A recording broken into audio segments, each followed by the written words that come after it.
Good evening. Welcome to the Southbridge Town Council meeting of Monday, November 5th, 2018. Please rise for the Pledge of Allegiance. Pledge allegiance to the flag of the United States of America and to the republic for which it stands, one nation, under God, indivisible, with liberty and justice for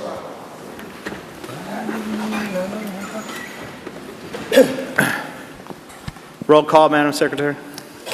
Councillor Adams. Present. Councillor Auclair. Present. Councillor Daniel. Present. Councillor DePietro. Present. Councillor Jovan. Present. Councillor Manna. Present. Councillor Morales. Excused. Councillor Nash. Present. Councillor Steves. Present. Okay. Agenda item 3, consider and accept the Town Council minutes of Monday, October 29th, 2018. Is there a motion? So moved. Second. Okay. Any errors, corrections, or omissions? Councilor Adams.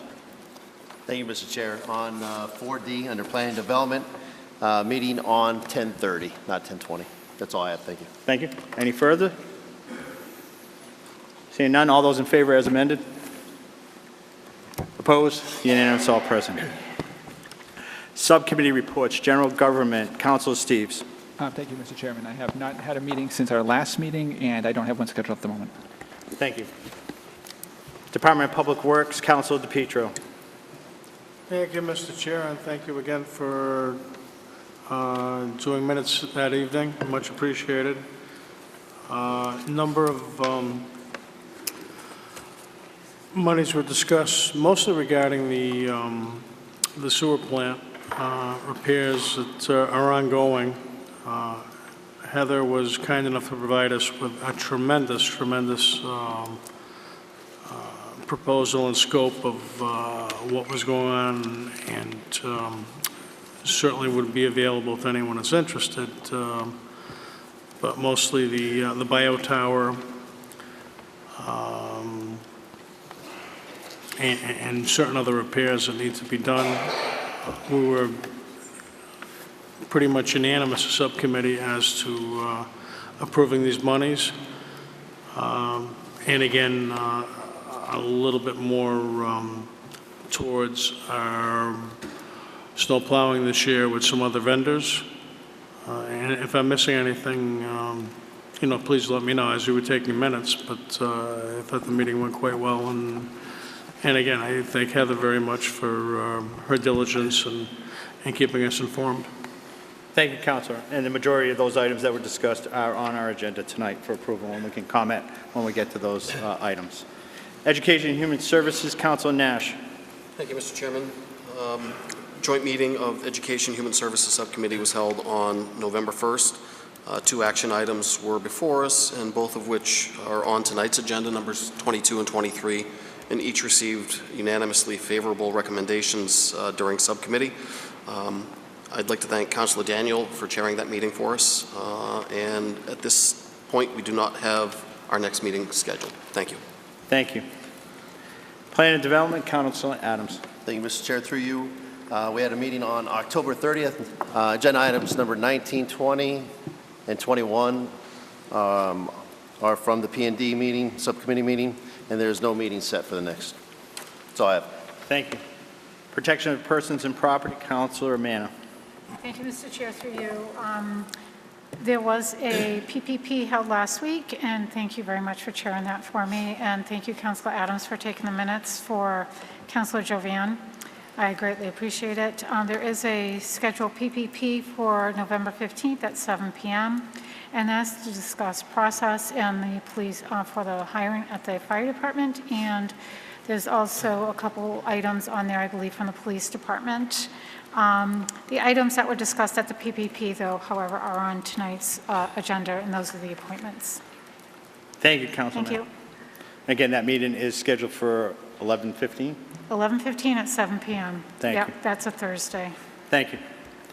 I believe Chairman's it's a Thursday. announcements. First off, I'm just going to defer to Councilor Auclair. She respectfully has to leave a little bit early and will not be able to participate in Councilor's forum, and she had an announcement about the elections and some transportation, so I'm just going to give the floor over to Councilor Auclair and give her a couple minutes. Thank you, Mr. Chair. So tomorrow is Election Day. We do in Southbridge have a free shuttle service. It is going to be going between 60 Charlton Street, which is the high-rise, the offices at TAG, which is over on Therese Ave, and also the offices at Village Drive down near Brookside Terrace. That shuttle will be going between those three up to the poles, back to the three from 8 to 11 a.m. and also 4 to 8 p.m. So if you or if any of your loved ones are having a tough time, need to get transportation to or from the polls, definitely take advantage of that service. We're trying to, get as many people out to the polls as possible tomorrow, so that is available for residents. Thank you. Thank you.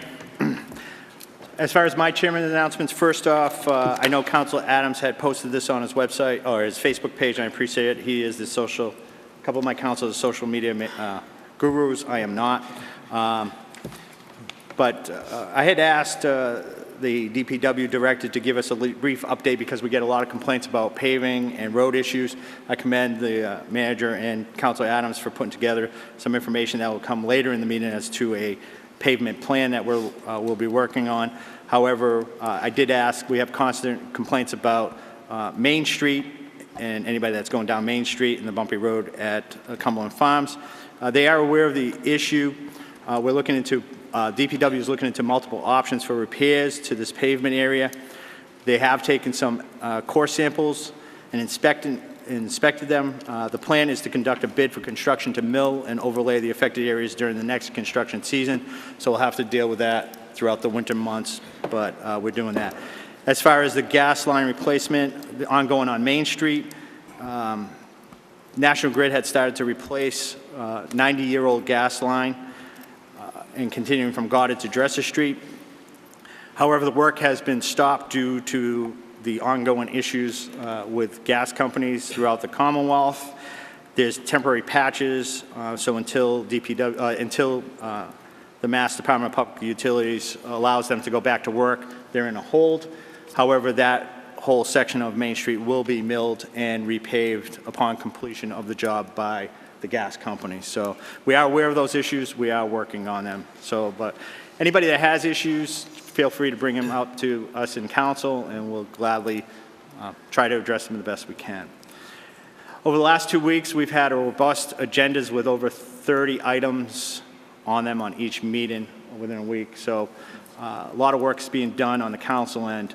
Tonight, we have several key issues that we've been working on in the last 4 months. Our zoning bylaw later on tonight will be final reading and possible adoption. Medical marijuana facility dispensary, the Casella issue, and we'll have more at that. And then tonight, the biggest issue, I think, that we have is the fire department appointments and promotions. So to that, I'd like to thank everybody that's here tonight. It's great to see a big crowd. This council, when we took office in July, really took a look at staffing in our public safety sectors, fire, police. We'll take a look at other departments within the next 6 months. But tonight is an exciting night, I think, for the town and our public safety departments, in which we get to promote and appoint a leader or a couple leaders for our fire department. Our fire department, no doubt, has struggled over the last several years. And I'm quite excited with the fact that we have new leadership in the fire department to lead us going forward. Not only that, we're appointing 5 new firefighters tonight to go along with 2 that we only appointed roughly a month ago. So in the last 4 months, we've pretty much seen a third of the fire department be brand new, a third of the leadership of the fire department. And I just want to let you know that it's been a tough process going through this. We're aware of that. Councilor Manna alluded to the fact that we will be discussing all the processes and how we hire going forward. But I'm excited to support the nominations tonight by the town manager. And I look forward to working with the fire department and the leadership as we move forward to work not only in increasing staffing in the fire department, because we know we're desperately understaffed, but also looking forward for a new building for the fire department.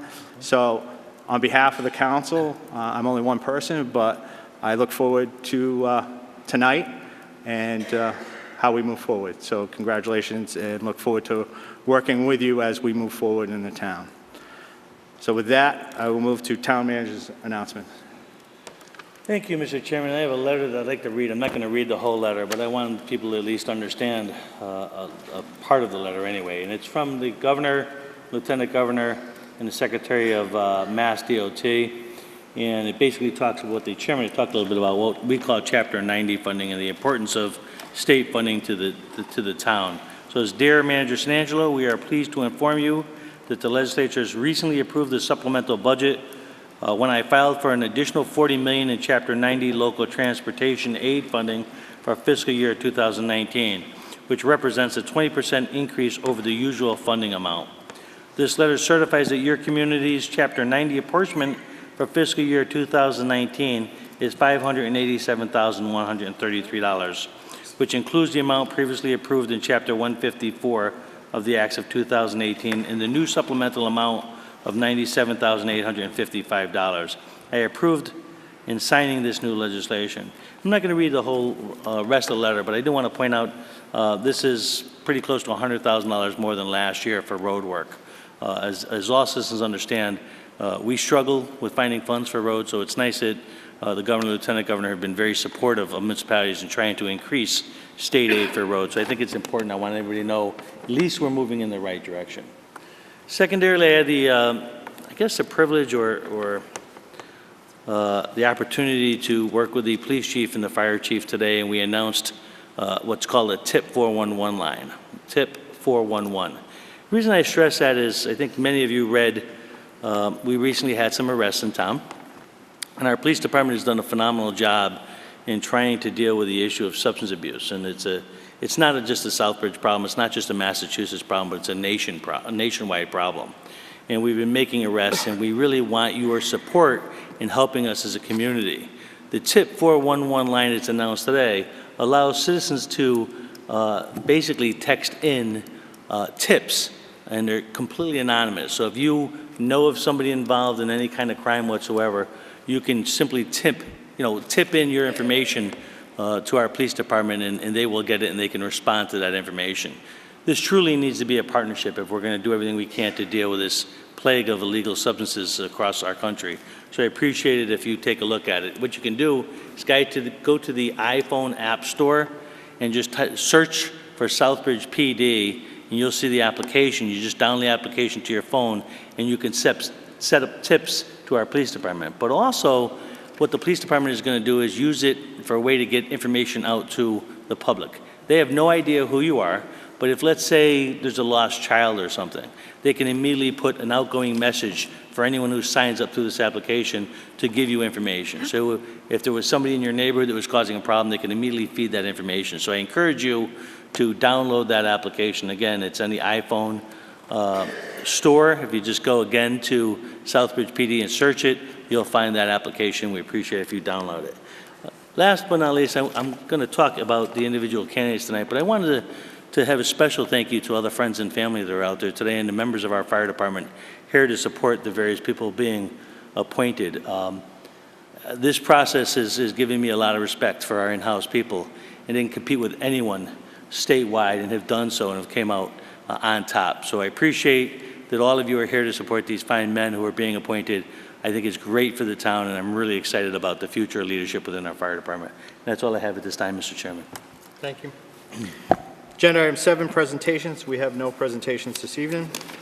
Agenda item 8, citizens forum. Is there anyone in the audience that wishes to address the Southbridge Town Council on anything that is not on the agenda this evening?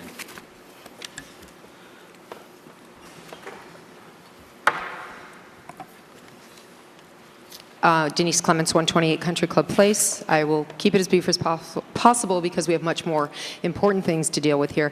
But I just wanted to remind the people that what you're seeing out there in the community right now with the holiday decorations going up is the effort and the accomplishment of many over the past weekend. I will put out an apology to those of you who feel it's too early.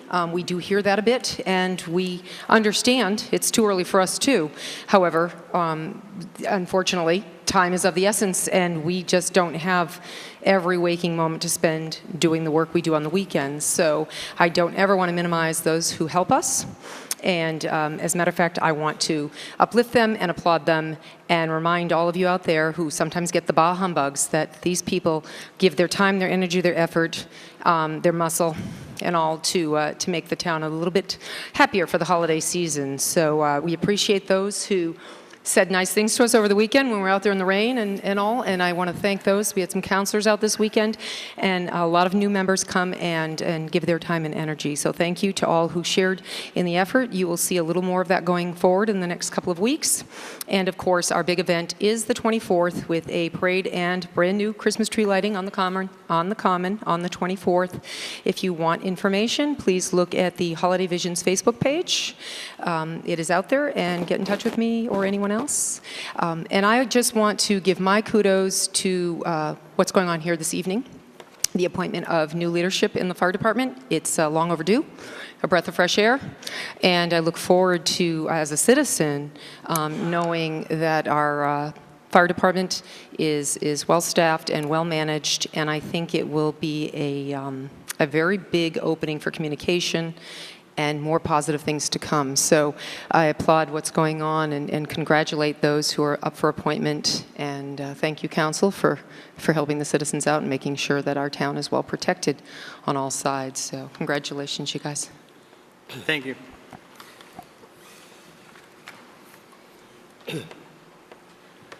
Good evening, Council. I'll keep my Just words state your brief. name and address, Kevin. Yes, Kevin Buxton, 28 Columbus Avenue.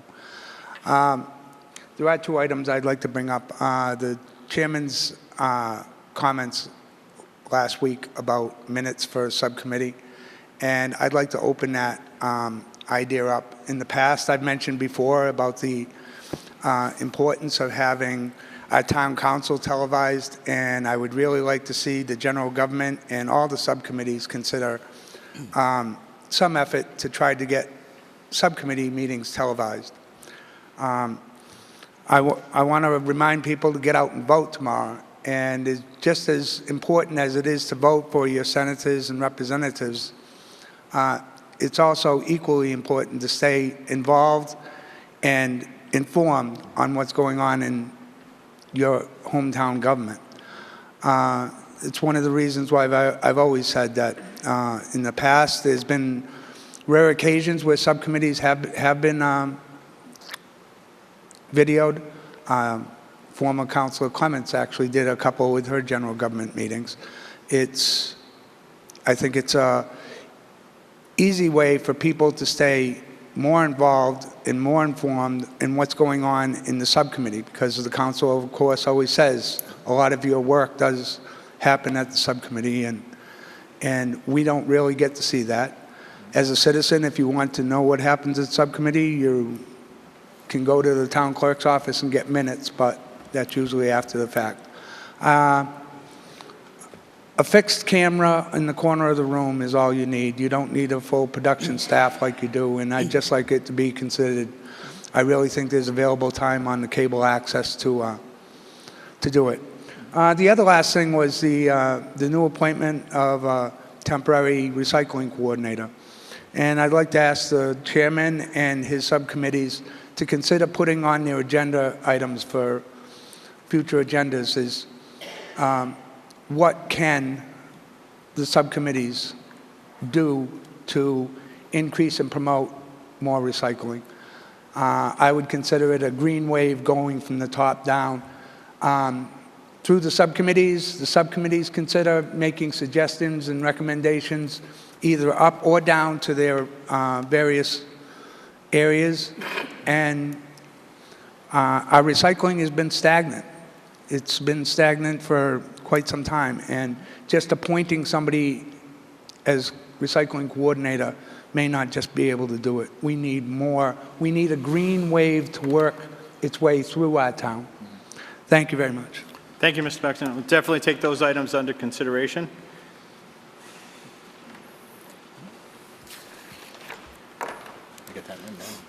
John Get that Pulaski, 87 Old North Woodstock Road. I came up here. You probably won't see this very often, but some former councilor Clements said, it has me very annoyed. Although Councilor Clements and I think since she saved the landfill access road before she was a councilor, I don't think I've agreed with her 3 times. But if there are people out there giving her a hard time about putting the decorations out early, shame on them. I mean, Mrs. Clements and Mr. Clements and some of their colleagues every year go out there. I see them. I feel a little guilty when I go by when it's raining. They really make this town look like Santa's village every year. And God bless them, the work of the late Mr. DiGregorio and those elves people criticizing occasionally the elves, whether they want a different color or the pastels, they like the pastels. Shame on you. Get off your behind and help. Find something else if you don't want to do Christmas decorations. But you know, I maybe I should thank her more. But that's one of my favorite things about this town. You know, it's shameful that but maybe people are picking up something's happened in our national media. It's something to think about. Please, folks, something's wrong with our country right now. This terrible division. I mean, no president is perfect, but we get criticism of the president because he has 2 scoops of ice cream. I mean, what happened to the concept of loyal opposition? That's what makes this country strong. We fight, and we fight hard during the campaigns. And like ladies and gentlemen, we sit back and we let the winners proceed until the next election. That's what makes America great. It's not our Constitution, although that helps. It's the dignity and the way we act after the campaign.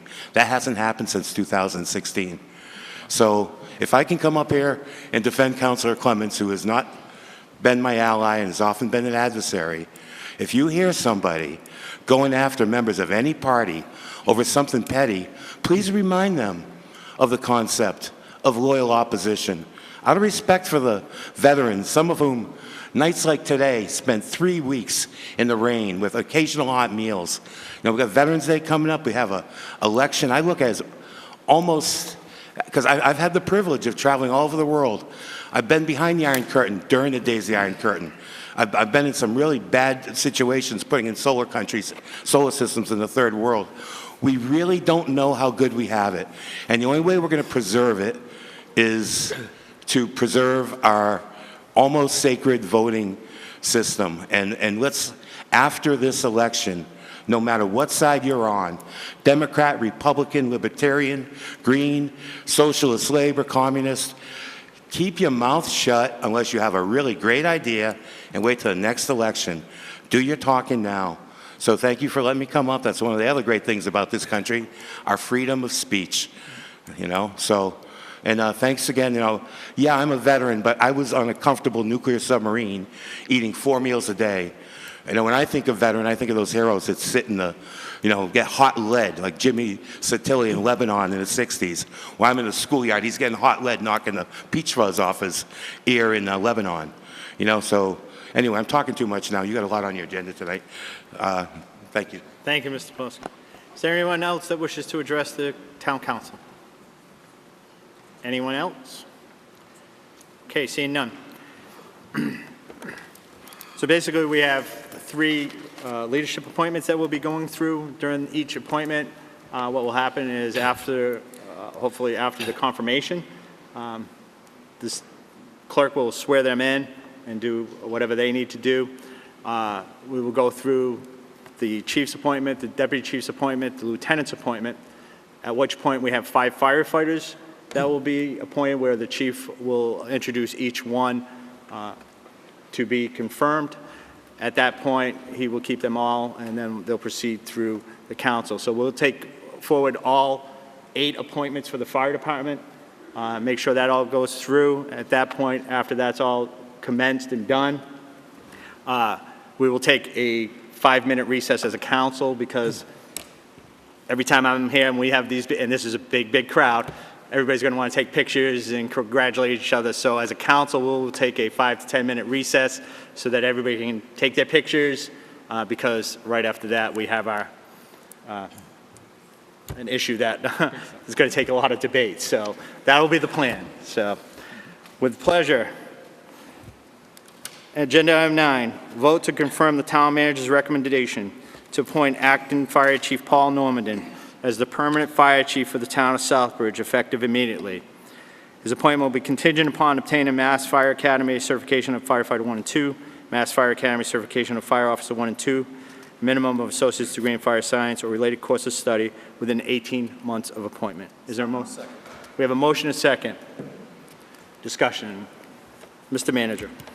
Thank you, Mr. Chairman. I'm extremely proud tonight to appoint our current Deputy Fire Chief, Paul Norman, as our permanent chief. Paul has over 30 years of experience operating fire departments and EMS. He's been a tremendous asset to the town of Southbridge. In the last 5 years, he served as our deputy chief, and I've had the honor of working with him through the last 3 years. And I've seen him at fires, seen him slinging hoses and running into buildings, and I got to tell you, I've been very, very impressed. Recently, as part of the chief's process, the candidates all had to go through an assessment center. The assessment center is a professional firm that basically evaluates different candidates for the position of chief. And Paul scored #1, beating both internal candidates and external candidates. He's got a lot to be proud of. His family has a lot to be proud of. I can't tell you how much I appreciate that he's going to be a permanent member of my leadership team. I am looking forward to the work we're going to do together. I'm sure our public safety department is going to improve dramatically. I have a whole list of certifications and qualifications about Paul.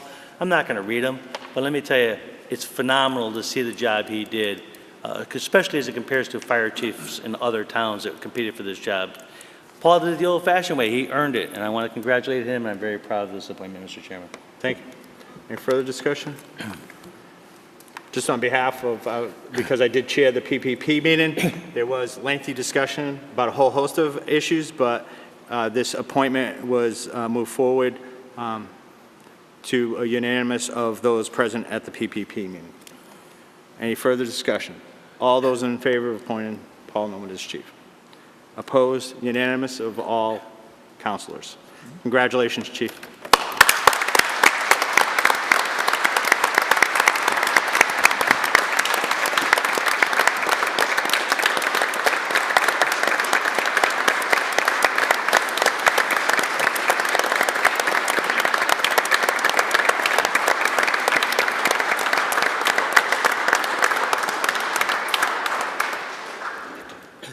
Everybody can sit down now.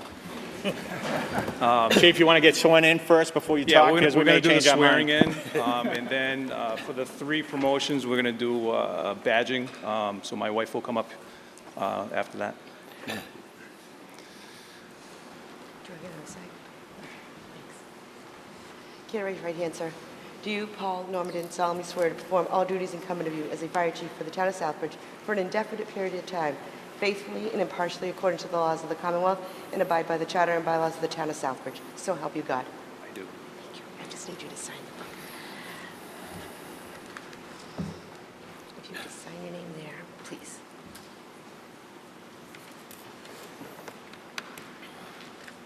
I also have to give you the open meeting law and the conflict of interest. So if you would just sign your name right there, please.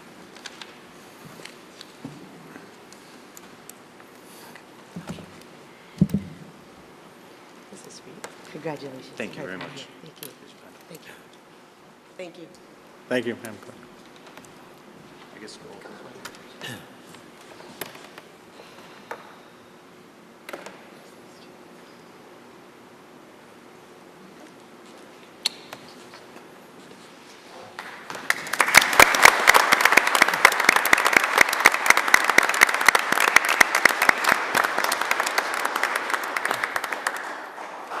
I'm going to be short and sweet because we definitely have a lot going on with the rest of the fire department tonight. Counselors, town manager, other people within the town that have reached out to me, I'd like to say thank you. I have had many firefighters, paramedics, nurses from the hospital all reach out to me within the last couple of weeks or so with some very kind words. And as we move forward, I keep telling everybody, I may be at the top, but we're all going to be doing this as a team. I want to protect the citizens of Southbridge. And as you know, we do go with mutual aid to other towns too, so we need to work all together as a team. I'm very proud to be a very strong representative in the District 7 Fire Chiefs organization, and I'm going to continue to move forward in making the department much better than it is today. So thank you.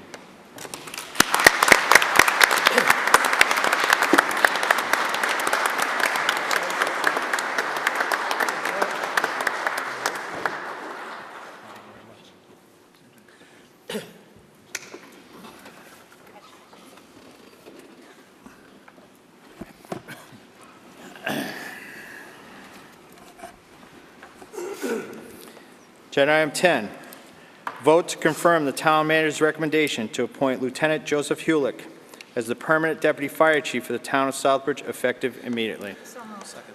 Motion is second. Mr. Manager?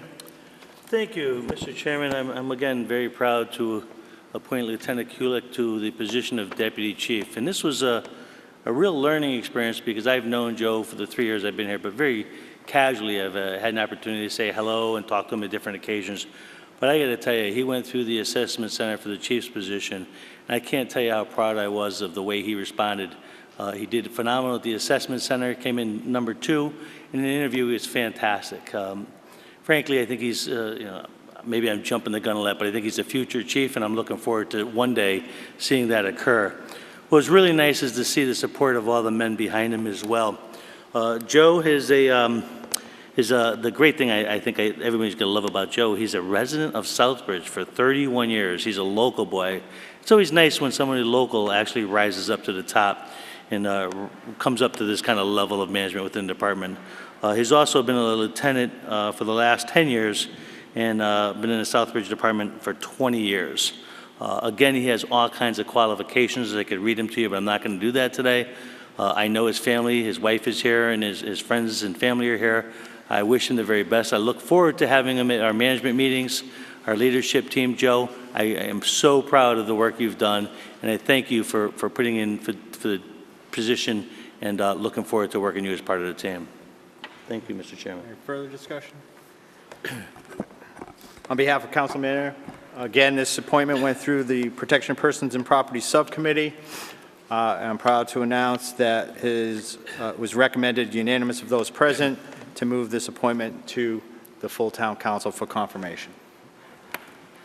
Okay, any further discussion? Seeing none, all those in favor? Opposed? Unanimous of all present. Congratulations, Deputy Chief Hulick.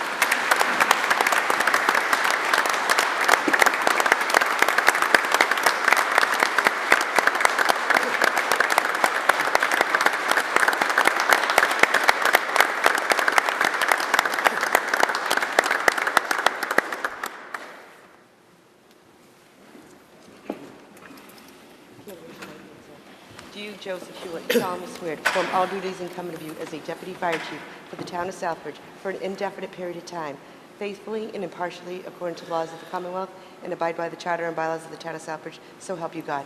I do. Thank you. I just need you to sign it, please. Congratulations. I also have to give you the open meeting law and the conflict of interest, so if you would just sign your name right there. Thank you. Congratulations to you.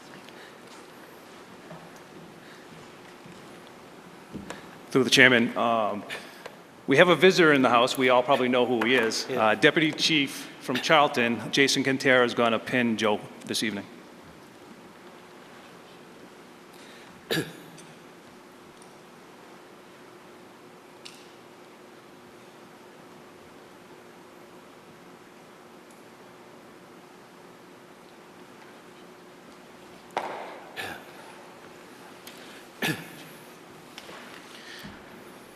Mr. Manager, Chairman, Councilors, I'd like to thank you for the opportunity to serve the community in this position, and I look forward to my new role in the department, and thank you very much.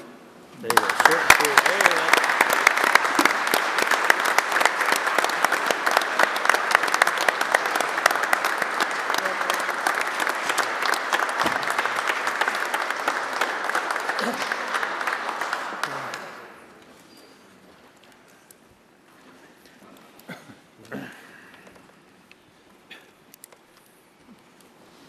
Agenda item 11, vote to confirm the promotional appointment of firefighter Jacques Callian to lieutenant for the Town of Southbridge Fire Department effective immediately. Motion. We have a motion and a second. Discussion, Mr. Manager. Thank you, Mr. Chairman. Just a brief comment. I want to specifically thank all the firemen that are here tonight in support of the people being appointed tonight. I've really, in watching this process move forward, have gained so much respect for all the men and women throughout our fire department who do an excellent job.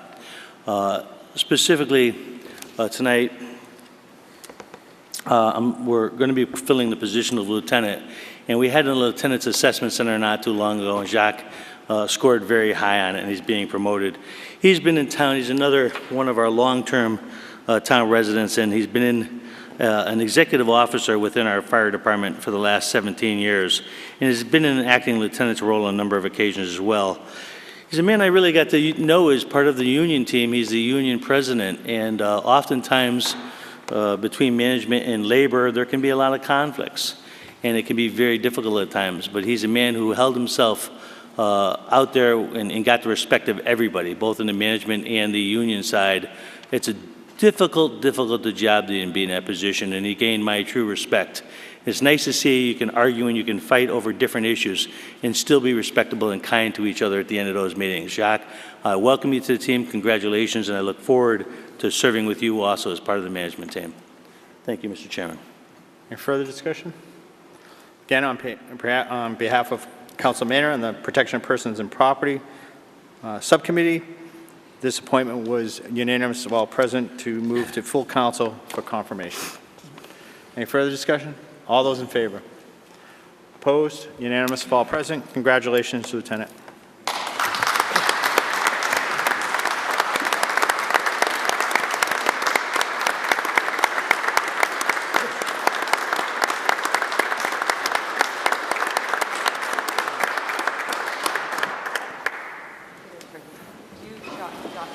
Solemnly swear to perform all duties incumbent of you as a lieutenant for the town of Southbridge, faithfully and impartially according to the laws of the Commonwealth, and abide by the charter and bylaws of the town of Southbridge. So help you God. This is his name, right? Jacques. Okay. Whose words the way I pronounce it? I got them in my pocket. Try not to use them. I just also need to give you the open meeting law and the conflict of interest, so if you would just sign your name right there. Look at you being all.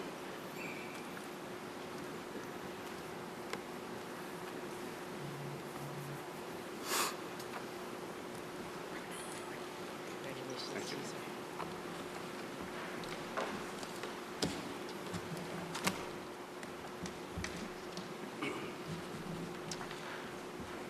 So tonight, Jacques has asked retired Lieutenant Roland LaRuche to pin him, along with our acting Lieutenant John LaRochelle.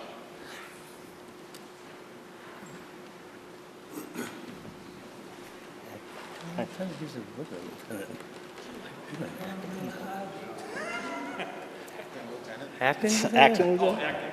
Sorry. Active.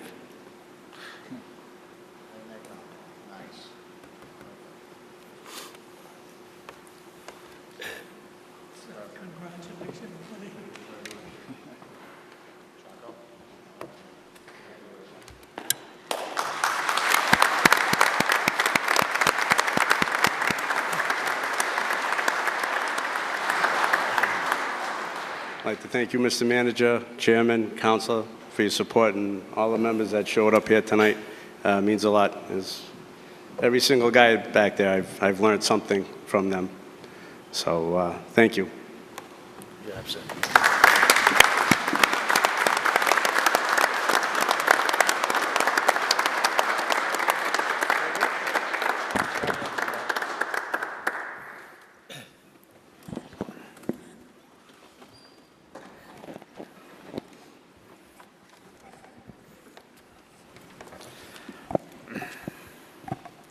Congratulations to the new leadership of the Southbridge Fire Department. Again, we look forward to working with you. Now comes the part in our meeting where we are now going to vote to confirm the appointment of 5 new firefighters to the Southbridge Fire Department. Again, that will be 7 over the last 4 months, with another one probably being appointed in the next round. So we look forward to, it's a tough town to work in, right, Chief? But we look forward, I'd have to say before you introduce them all, very impressed with all their credentials. I don't think I've seen, well, I have seen, but quite the bunch of recruits that you have here, so thank you. Mr. Manager? Thank you, Mr. Chairman. I'll be brief, too. I did want to just briefly talk. I'm going to talk about all 5 in general. I was extremely impressed as well as the credentials.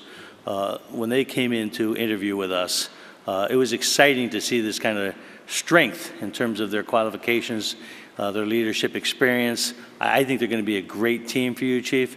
It's nice to see all the seasoned management over there. It's also nice to see the excitement of new young guys that are eager to get to work, and I think you're going to have a great team with these men, and I congratulate them all for being here tonight. You guys did an excellent job in the interviews, and you guys came through a host of people that we looked at. I think there was over 30 applicants or something for this position, and we selected 5, but it was really nice to see you guys come out on top. It's all well-deserved. Thank you, Mr. Chairman. Thank you. Agenda item 12, vote to confirm the appointment of Sean O'Neill as a full-time firefighter paramedic for the town of Southbridge, contingent upon the successful completion of the Massachusetts Physical Abilities Test when administered. So moved. Second. Discussion.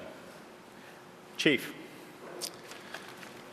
So back up a little bit in regards to the process. Yeah, Mr. Manager, you are correct in regards to we received multiple applications for positions. At the time, we only had 2 positions needed to be filled, but that list grew quite rapidly. The process was put in place in regards to we had an initial oral interview with each of the candidates. That was with 20 people that we came in and interviewed. We were able to bring that down to 15, and with the 15, we went through skill station evaluations, just general knowledge of fire and EMS stuff, which then in turn, 10 people were interviewed with the town manager and a team that we put together at the town hall for interviews. So the first candidate, as we just heard, was Sean O'Neill. Sean is a resident of Oxford. He has successfully completed the Call Vol Recruit Training Program and is Firefighter 1-2 certified. Mr. O'Neill possesses an EMT paramedic certificate. He currently works for the Oxford Fire Department. All personal and professional references were checked out with positive results and comments. Mr. O'Neill did very well in our oral interview along with our practical skill stations evaluations. Background checks conducted by the Southbridge Police Department have returned in positive outcome. I recommend Mr. O'Neill to continue to be a firefighter paramedic with the town of Southbridge. Thank you, Chief. Any further discussion? Again, this came to the Protection of Persons and Property Subcommittee with a unanimous recommendation to full council. Any further discussion? All those in favor? Opposed? Unanimous, all present. Okay. I think we're going to have him come through after he does all 5. Yeah, so we're going to do all 5. All right. If you could just have the first one get behind you so we can actually identify who it is. Thank you. Vote to confirm the appointment of Michael Franklin as a full-time firefighter paramedic for the town of Southbridge, contingent upon the successful completion of the Massachusetts Physical Abilities Test, PAT, when administered. Motion? So moved. Second. Motion is second. Chief? So all these demos were going to sound kind of repetitive, but Michael is a resident of Leicester currently. Mr. Franklin possesses his EMT paramedic certification. He brings to our department over 20 years of EMS paramedic experience. He is an experienced paramedic, as I said, and he's currently worked in urban and rural settings. He currently works for the Leicester EMS department in the Cataldo ambulance service in the greater Boston area. All personal and professional references checked out had positive results and comments. Mr. Franklin did well in our oral interview process, and background checks conducted by the Southbridge PD were all returned with positive outcomes. I recommend Mr. Franklin to be offered a paramedic firefighter position with the town of Southbridge. Thank you. Any further discussion? Okay. All those in favor? Opposed? Unanimous, all present.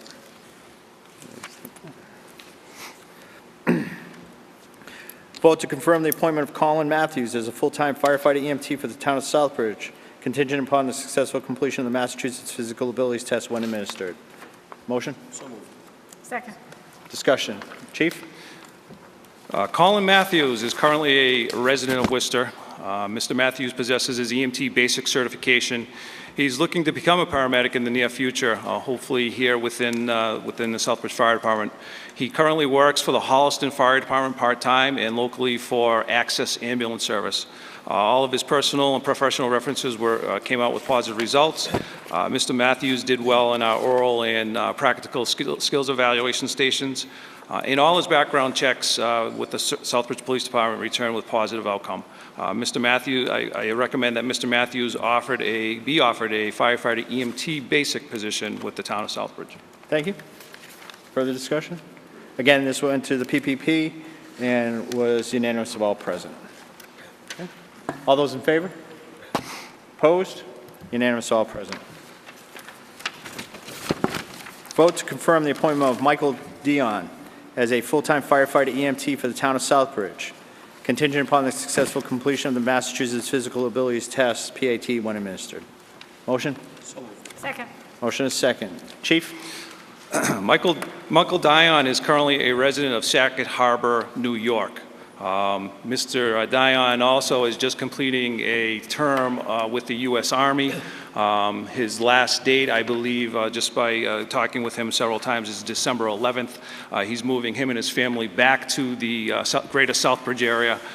So we're looking forward for him to move back to the area very shortly and start full-time employment with us.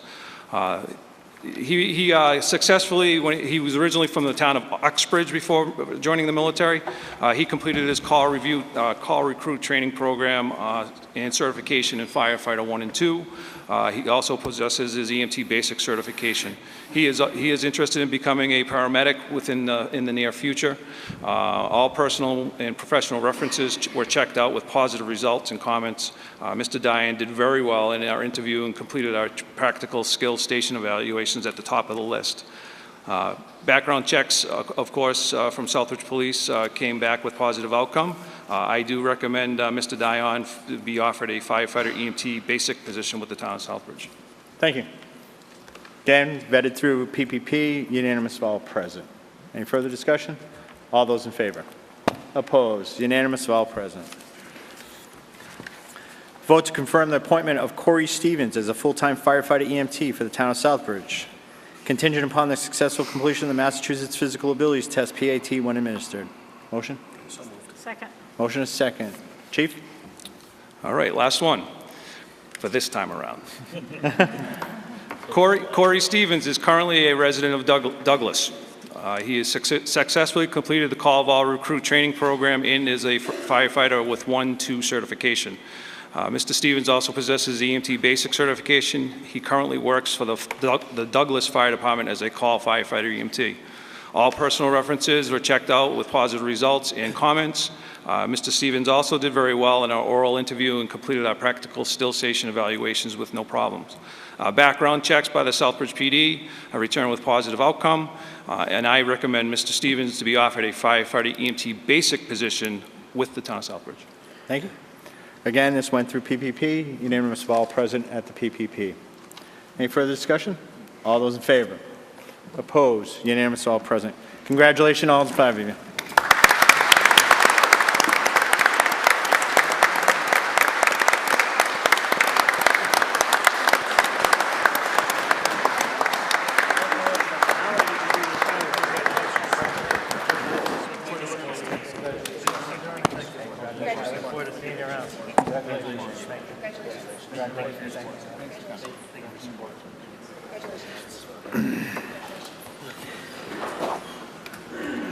Thank you and congratulations. Council will stand in recess for 10 minutes.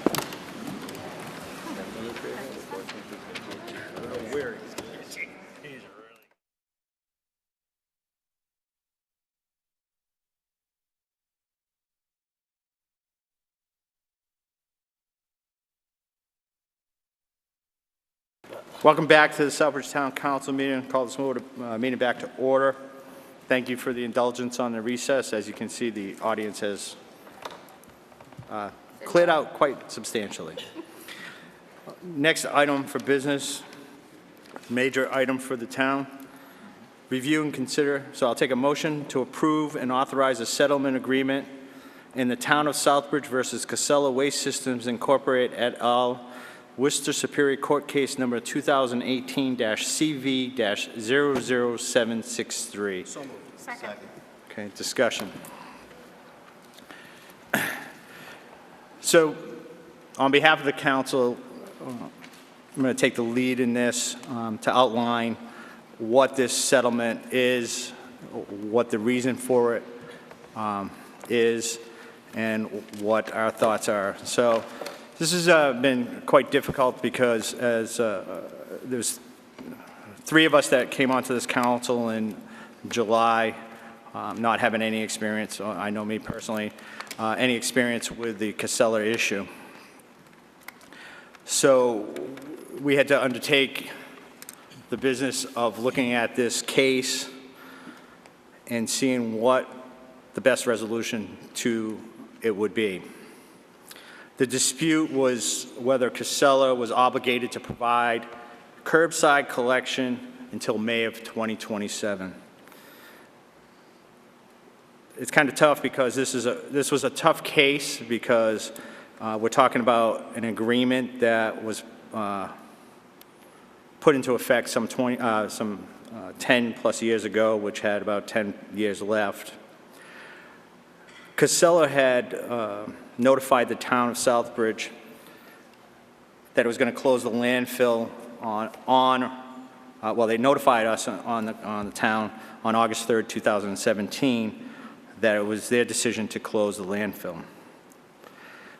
At which point, Casella had requested with the town to discuss any closure-related issues. And at that time, Casella raised the issue of curbside collection. There was a period of time that there were meetings with the town manager, our special counsel, and Casella's between October of 2017 and January of 2017 to resolve, 2018, thank you, Councilor, to resolve the issues between the town and Casella. The town filed suit in Superior Court in May of 2018, stating that we believe that they should stay by this contract. We wanted to prevent them from terminating the curbside collection in December because Casella had notified us that they were closing by the end of this year. The town, and through council, went to court to get an injunction to say, hey, Casella, you have to provide this until we can litigate this or resolve this in court. And a judge, one person, stated that, hey, look, you can try this case, should be able to be tried by the end of the year, and I'm denying your injunction. So we went back, and as a town and as a council, tried to mediate with the parties. And I did have the opportunity to participate in that process on behalf of the council with guidance from the council as to how are we going to resolve this. The judge stated that, hey, you can try this by the end of the year. A lot of work going into that, extremely costly. A lot of discovery in the legal terms, going back and forth of what we have to provide back and forth. And we were originally scheduled to go to court by the end of this month, by the end of October. Well, because of the volume of going back and forth, we're not able to, either party is able to get everything together. And knowing that Casella was closing the landfill at the end of December, and that we had the potential for this curbside issue, we went back to court to again seek a preliminary injunction and renewed the motion for that on October 5th. Again, the court said no. One judge says no. I think you can try this case. And now the town's up against a potential of this issue at the end of the year. So we're scheduled to have a trial at the end of this month, again, before one judge. During that whole period of time, we've had conversation And believe me, I'm talking, first off, as a taxpayer, as a citizen of the town, and all my colleagues up here, it's a tough case because we are taxpayers, citizens. It affects us, and we have strong beliefs of what our position should and could be. And then we have to put on the hat of the elected officials, the leaders of the community, and say, okay, I have to put my personal feelings aside of what I believe, but we have to determine what is the best solution for the entire town. So it was a very, very tough case. And part of the issues, and just to touch on it, is it came all down to contract law. What was in the contract, what parties before us agreed upon, little terms in the contract that have to be interpreted by a judge or a party, an arbitrator or whatever. So Casella had argued that, hey, we can terminate this contract entirely, including curbside collection, and stated that it was because of a force majeure or change of law. And as a counsel, I sit there going, what is force majeure? I've heard the term, but what does that mean? So they claim this force majeure, which is any reasonable, unforeseeable act, event, or condition affecting the landfill facility, the town, or SRDP that materially and adversely affects the ability of the town or SRDP to perform or comply with any obligation, duty, or agreement required under the extension agreement if such act, event, or condition is beyond the reasonable control of a party or its agents relying thereon.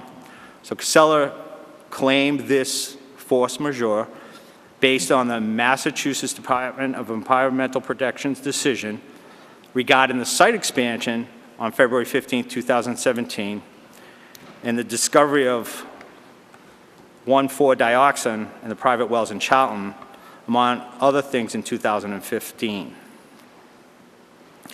Furthermore, the force majeure definition includes examples such as an act of God, an order or a judgment court or administrative agency, and the denial or loss of a permit required to operate the landfill facility. Casella also claimed that in the change of law, it was based on the change in the permitted thresholds of 1,4-dioxin under Massachusetts regulations, and that goes into water and all that. Casella also claimed that there were damages. They claimed damages that they were counterclaiming to the town, so we brought claims against them saying they should provide this curbside collection based on a contract, based on the fact that we believed on that contract language, but they made a counterclaim against the town, stating that we owed them $2.5 million for any royalty fees paid to us that they believed were entitled to have returned. They also filed a claim against the town relating to the fact that the Triangle parcel was in control of the Airport Commission rather than the town. So we have those issues going back and forth. Town believing the contract's ironclad. They believe that certain provisions in the contract, change in law, force majeure, we didn't, this triangle piece, that those were issues that should be tried by a judge. So then we have to look at the fact of what is the risk on the town. And we took that very seriously because the risk to the town was, one, we may owe them money if we lost because they could counterclaim if we lost the counterclaim. Two, curbside collection would cease as of the end of the year, of which we as a town weren't prepared to provide curbside collection. And how would we as a community handle this? We certainly don't have the money in a budget to offer curbside collection. We have struggles as it is just with public safety and highway and schools. So we have to take a look at that. We were very confident in our position that Casella needed to provide curbside collection until 2027 under this extension agreement. Participating in the mediation that I did, listening to our attorney advocate for the town, I felt, hey, we're in a good position. But then you also look at the other side. When they're in mediation, they're providing their arguments during it, saying, hey, no, well, we have this change in law that we believe applies. We believe that this force majeure, this unforeseeable event occurred, and hey, we're going to let a judge decide this. One individual, a judge, one person. So we have to weigh the risk as leaders of the community. Hey, what are the risks? There certainly were risks on both sides. There was certainly risk on both sides. The risk for Casella is simply that they would have to provide curbside collection until 2027. However, the risk for us was that they would be allowed to terminate in December at the end of this year. Also, the risk of their counterclaims, the royalty payments of $2.5 million, as well as the triangle piece. So what do we do? What decisions do we make to make sure that we protect the citizens of Southbridge from the counterclaims, provide service to the citizens of Southbridge, and do it in an equitable and fair manner for us, the citizens? It was a very, very deliberate process that we undertook. We advocated very strongly the position of the town. At the end of the day, we had to make a decision. Are we willing to roll the dice and have a judge find in that contract some language, some belief, some contract provision that would allow Casella to get out of their obligations to the town? Or do we negotiate a settlement that says we get as much as we possibly can, and we reaffirm the obligations that Casella has to the town of Southbridge, and that we protect the interests to the best of our ability going forward?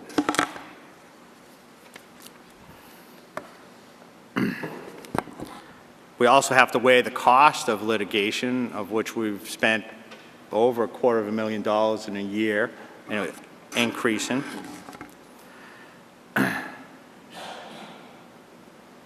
We considered the fact that we could lose.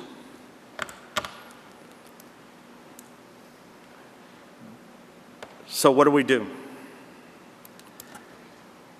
So going back and forth, we said, all right, what position are we going to put ourselves in? I, for one, as a citizen, taxpayer, and I think my colleagues as well, don't want to put the risk of if there's a possibility of a settlement, and that we could take this settlement, while it's hard for us to swallow, what's best for the town. So we've negotiated a settlement that we will vote on shortly, in which Casella will provide curbside collection for 63 months, which is 5 years and 3 months. They had roughly, from January 1st, 8 years and 6 months left, so we've negotiated 5 years and 3 months of free curbside collection for the residents of Southbridge. Not perfect. I wanted the whole thing. I think our councilors wanted the whole thing. But in any risk assessment, you have to make those tough decisions. So we've negotiated the fact that we will have 63 months of that curbside collection free of charge to the town of Southbridge. Furthermore, in this agreement, Casella cannot terminate it for any reason in the future, including the force majeure or change in law. So it's, in this settlement, they cannot terminate it for any reason in the future during those 63 months. Furthermore, we reaffirmed the obligations that Casella has in that extension agreement, including the payment of the Industrial Park Road bond, as well as all closure and post-closure costs. So that was reaffirmed in this agreement. Furthermore, both parties have waived claims that we had against one another. Our claim to them was you have to provide curbside collection for till 2027. So they've agreed that they will waive that claim in litigation. And Casella has waived its counterclaims to us of the refund of $2.5 million in royalty fees paid to the town, as well as their claim regarding the triangle parcel. Again, not an easy decision, but one that this council felt would be in the best interest of the town of Southbridge. Again, this is only the settlement regarding curbside collection issue, Casella's counterclaims for royalty payments, and the related triangle parcel. We still have to remember that we have federal litigation out there regarding the contamination of the landfill, but those remain to be resolved in a court or further, whatever they do. So again, very, very tough decision. One that I think we worked very hard to make sure that we protected the town of Southbridge. And with that, I have nothing further. Discussion, Council Manna? Thank you, Mr. Chair, through you. Thank you for the great explanation and discussion and going through it step by step for the community to understand. I just want to make sure the community understands too that not only does it include the curbside collection, it also is the bulk and the leaf collection as well will remain in effect. Thank you, Councilor Manna, for bringing that to my attention. Yes, because the bulk collection is part of the existing extension contract.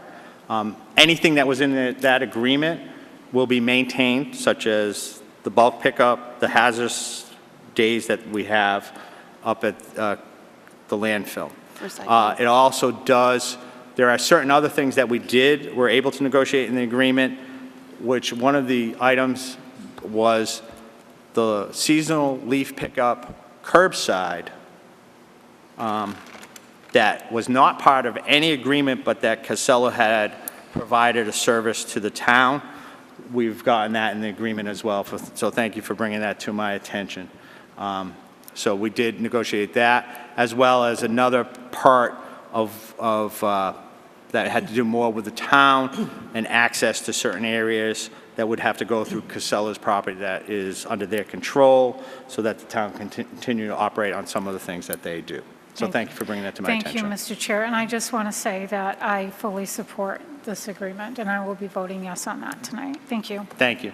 Any further discussion? Any further discussion? You have a comment, Mr. Buckner? One quick comment. Yes. Hold on one second. The council has a comment. Yeah, just one quick comment. I just wanted to point out that also they will be paying off the water line bond. You didn't mention that. That was mentioned, you did? Okay. Yes. Just wanted to clarify that, because that was, as you might remember, that was the most recent thing that the DEP had required to happen, is that we were to bond, but Casella was paying off that bond, and that will continue. Yep. That's very important, because that just started, so there's 20 years of that going. So. Thank you. Mr. Buxton? Thank you, Kevin Buxton, 28 Columbus Avenue. I find myself as the epitome of I told you so. I stood at this podium in 1996.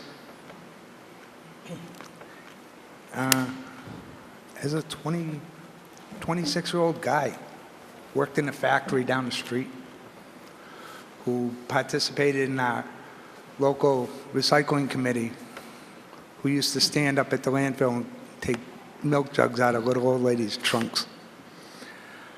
I was here in 2007.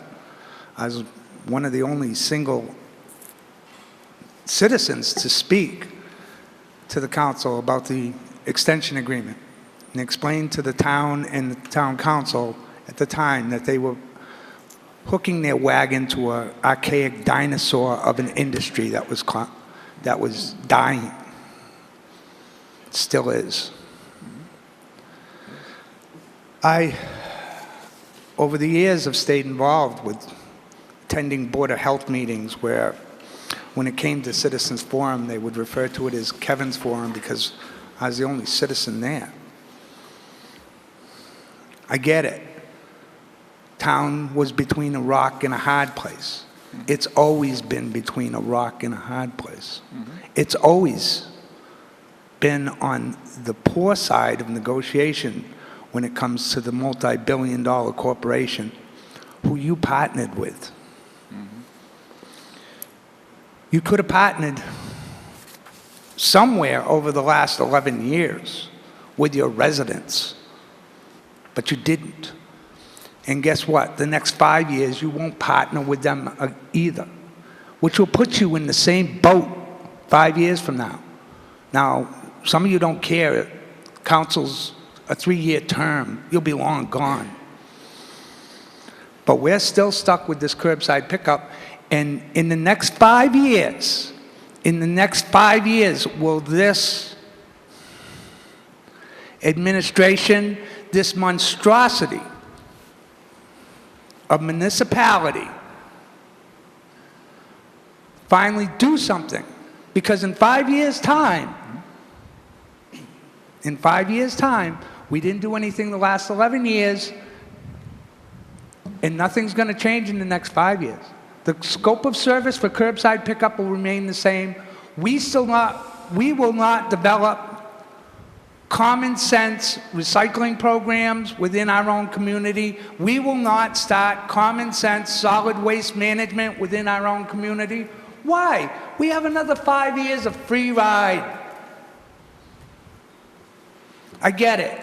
You're between a rock and a hard place with a multi-billion-dollar company. Who do you think is going to come out on top? Like I said, sorry to be, I told you so. But guess what? Thursday night, there's a Board of Health meeting. Actually, before the Board of Health meeting, there's an LOC meeting, which I am a member of, an LOC meeting. And one of my discussions is going to be the last DEP fines to Casella, $83,000. And the decision for the DEP to require a reliable third party to oversee our landfill. Why? Not only were we failed by our operator, we were failed by our town. That's why they need a third party to oversee it. We'll see you Thursday. Mr. Buxton, thank you for your comments.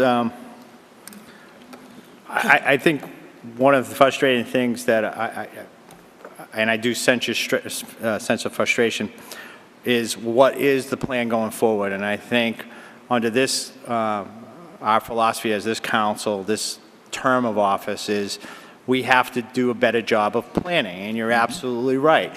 I've stated it throughout the course of this, and my colleagues and up here on the dais have stated the same thing, is that this is not the end. This agreement is hard to take. It's not the end, but it is the beginning, because I agree 100% with you. What is our comprehensive plan going forward? And it can't start 4 years from now. It has to start next week. So to that end, we've already had, I've had some colleagues come up and we've talked about it, establishing a committee, and we will seek individuals and we will develop how this process is going to go, and it's not going to be put on the shelf. It's going to be by the end of the month, what process, what are we looking for to develop a team of people and individuals from both sides, recycling, waste management.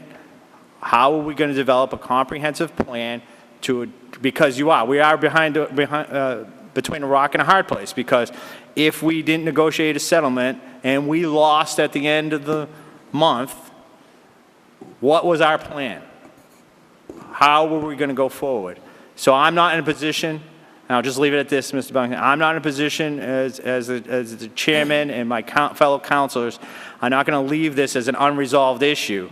We are going to work diligently to develop those plans, because too often we forget about it. And we will not forget about it. I will gladly meet with you at any time and work with my colleagues up here to develop that plan and work forward. So I thank you for your comments, and we can have a further discussion at a later date on it. I forgot to mention, I'm also one of the charter members of the Sustainability Committee. I requested from interim town manager Jack Healy, I believe, that the town of Southbridge, having a regional landfill, should have a recycling committee, because at the time it wasn't.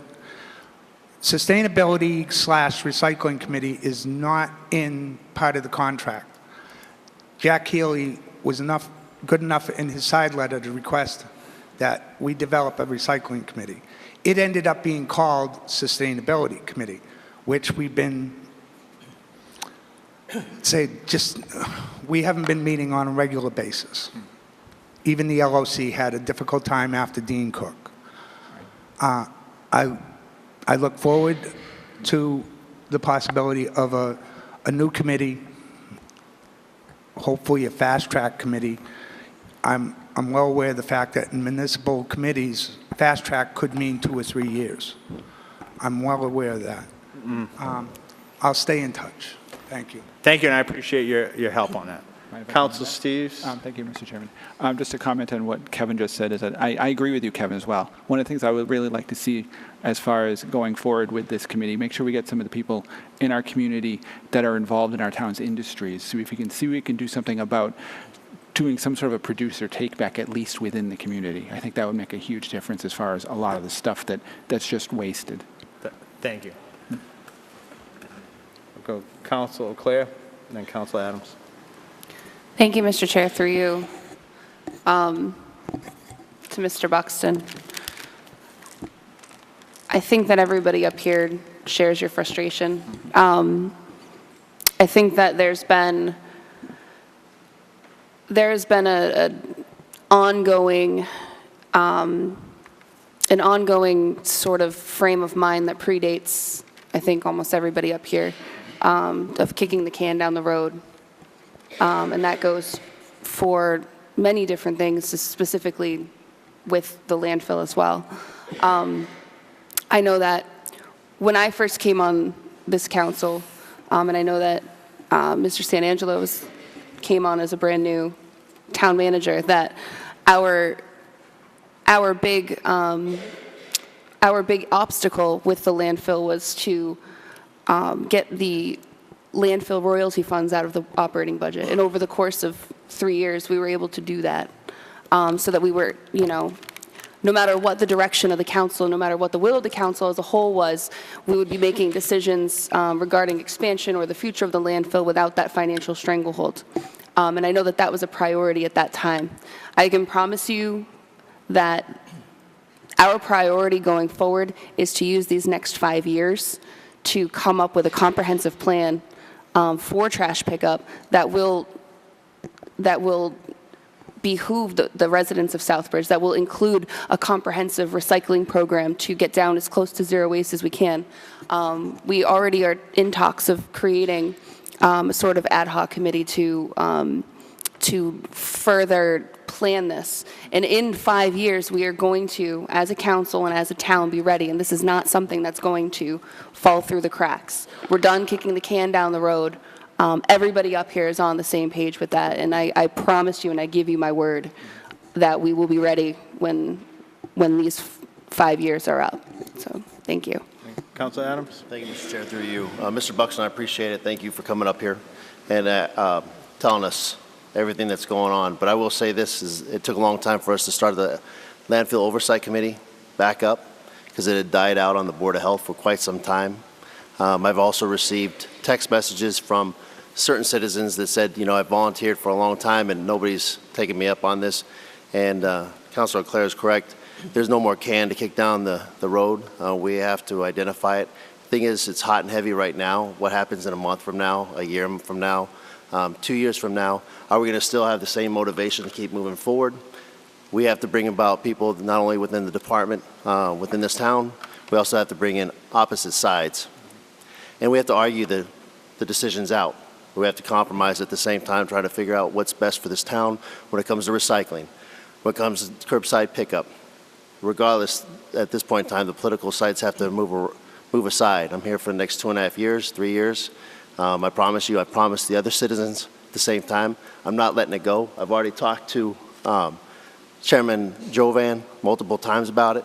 Councilor Claire has sat in those meetings. She's actually taken the lead on some of these meetings along with Mike Marchetti, yourself, John, all of you. So I appreciate your time and effort, and we got a lot of work to do. I'm not letting it go away. Thank you. Thank you. Mr. Pulaski? John Pulaski, 87 North, Old North Woodstock Road. I'm disappointed, as many of you are, 3 years, 5 years and 3 months. It's hard for citizens, even if they are knowledgeable in the subject, to get in 5 minutes or sometimes a little longer through to the council what they remember, what they recall. None of you were on the council at the time of these agreements. I thought I had a lot of time. I have close to 6,000 hours into this. Mr. Buxton started 11 years before I did. And people out there that may think he was unnecessarily frustrated, they don't know some of the things that have gone on in the background.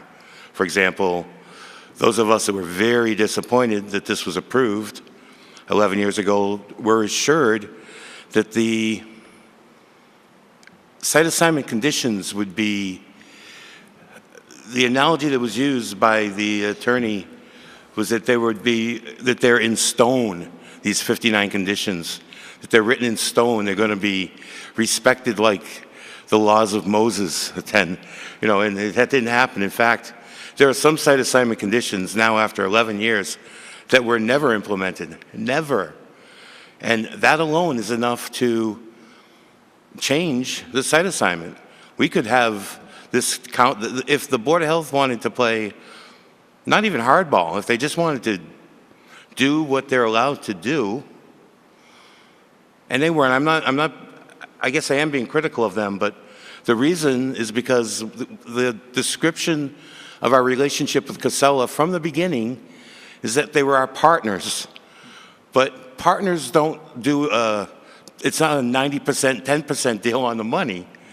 And we were promised that the reason, actually we were told, well, yeah, we agree with you, this isn't that good an agreement, but we have to do it to get rid of the landfill liability. And now, years later, we realize we did not lose our landfill liability. Now, Mr. Buxton, where I felt bad, it's easy to feel bad for myself. Some of the council chair were not always happy with the things I had to say. One town manager once, Mr. Carlisle, got up from that dais, came over here, speaking as a citizen, and said that my words were weapons of mass destruction. Yet everything I offered, along with Mr. Gaddy and Mr. Bynum, with the exception of our concerns about flight safety, have come true and worse than what we had feared. Does not at all make us, I'm not saying I told you so, it's something we feared and it happened. So it's time to get up and make the best of the situation we have. In my opinion, we went in there, no criticism of the law firm. They don't have, it would require hundreds of hours. It would cost another $100,000 just for them to review all the material. But I distinctly remember a change in the effective date of the contract. I thought we were guaranteed until 2029 because the contract, due to our law firm, some of you in town may remember, Mr. Clark often would blame me or Mr. Gaddy for that delay. But we've got an agreement before, and there's a lot of anxiety out there, older people concerned or younger people concerned about the possible hundreds of dollars of bills that are coming. But I mean, there's Mr. Bucks, I remember Mr. Pecos didn't know that Mr. Buxton's committee was a town committee. He thought we were a bunch of they were troublemakers, like a bunch of, not Greenpeace troublemakers, but Earth First troublemakers. But there was a town committee. I mean, and a town manager can't be expected. But one thing I really respect about Mr. Sanangelo, when he came in, he seemed very much a proponent of the landfill, but he actually listens. He listens to the citizens. He listens to his bosses, you, the committee, the town council, and he's doing his job. And I've never seen with the, I like some of like Mr. Healy, some of the temporary town managers did do the job. But we do know now 63 months. That gives us plenty of time to prepare for that time. No reason for people to be fearful, especially people. We have time because, and we have an incentive too. We have 8 billion pounds of something nasty in our, that's what 405,000 tons over the years. We have 8 billion pounds of nasty stuff in the corner of our town, and we have to apply a rule of Mr. Nixon and some of the others, we have to have some kind of containment. And there are some creative robotic solutions to that, to put plastic this thick underneath. So I've spoken more than 5 minutes, and so it's good people know what's going on here. And I love hearing that there may be a committee, and we can get this resolved, and we can move on to some other things. I think this is getting this out of the way is going to help our town move forward in many ways. Thank you, Mr. Polsky. Any further discussion? Mike Marchetti, 120 Marie Avenue. I just have a couple of questions. Does this include recycling? Whatever the provision was as part of the extension agreement, yes. And what about municipal buildings and schools? Municipal buildings and schools? Yes, whatever does was in include the, all that, huh? And I was surprised you said it includes bulk and leaf pickup as well. The bulk part was part of the agreement already, as part of the standing agreement. The seasonal leaf pickup that they do curbside was not part of their original agreement. It was something that they had done on behalf of the town.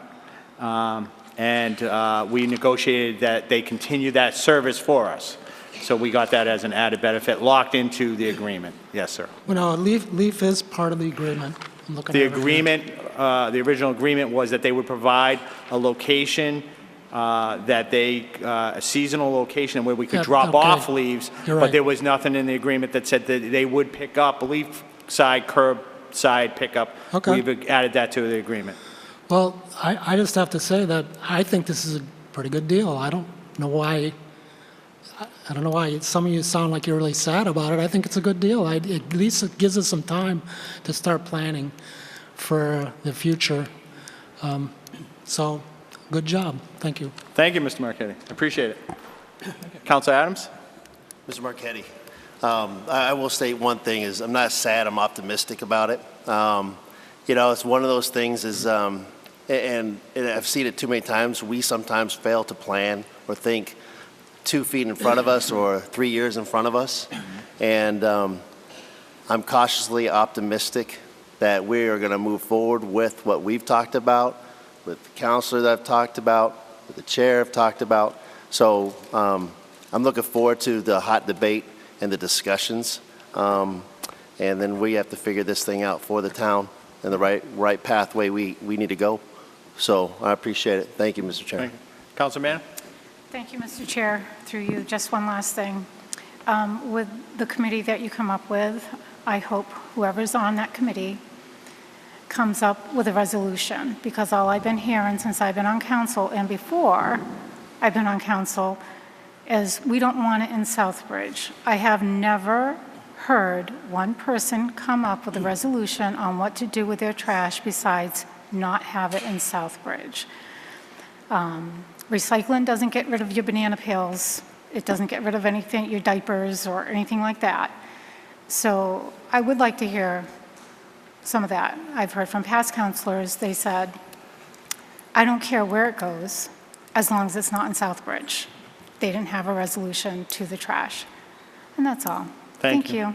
Councilor Steves. Thank you, Mr. Chairman. I was thinking something like that, although I was thinking more on the exact opposite of that, which is one of the things that I think this committee needs to make sure that we do seriously look at is how do we as a community reduce the amount of consumption? Because that is really the only ultimate solution to the whole landfill trash issue. I mean, obviously, we do not, as of the end of this year, we no longer have a landfill. It's done. But recycling as it is today is just another kick the can down the road issue. We need to deal with the issue locally as much as we possibly can, which is basically what you said earlier, Kevin, and I completely agree with you. So the question is, putting it out there for everybody who's watching and listening, how do we do it? Contact us. You know, get your name out to be part of this group. I mean, I don't think there's any necessarily, I mean, personally, I'd like to see this be a fairly large group, considering the 17,000 people in this town. I don't expect it to be 17,000 people, but, and have it be so that, bring your ideas forward. How do we do this? That's what we're reaching out for you guys here in the community, just like us. We're all citizens up here, but I think it's one of those things where more minds will help solve this problem. And now that we definitely now have a deadline, so let's do it. Okay. Are there any more questions on the settlement agreement? Because we're kicking the can, we're talking about recycling and how we're going to do recycling. I respect it. We've said we were going to plan ahead. We're going to do that. Is this a question specific to this agreement? Is it a question specific to this agreement, Mr. Buxton? Yes. Okay. Is any part of this agreement part of an expansion above and beyond the landfill? No. All right, thank you. This agreement is specific to curbside pickup and any cross litigation that they had against us. Okay, a question regarding, is there going to be a change in the gases? Despite the landfill no longer bringing in waste, the gases will continue to flow. I cannot answer that question. It's not part of the agreement? I cannot answer that question because whatever is in the agreement as far as that, this is specific only to curbside pickup. Curbside and their obligation to provide closure, post-closure, bonds, and all that. Okay, thank you. Anything further on the specific question before us? Okay.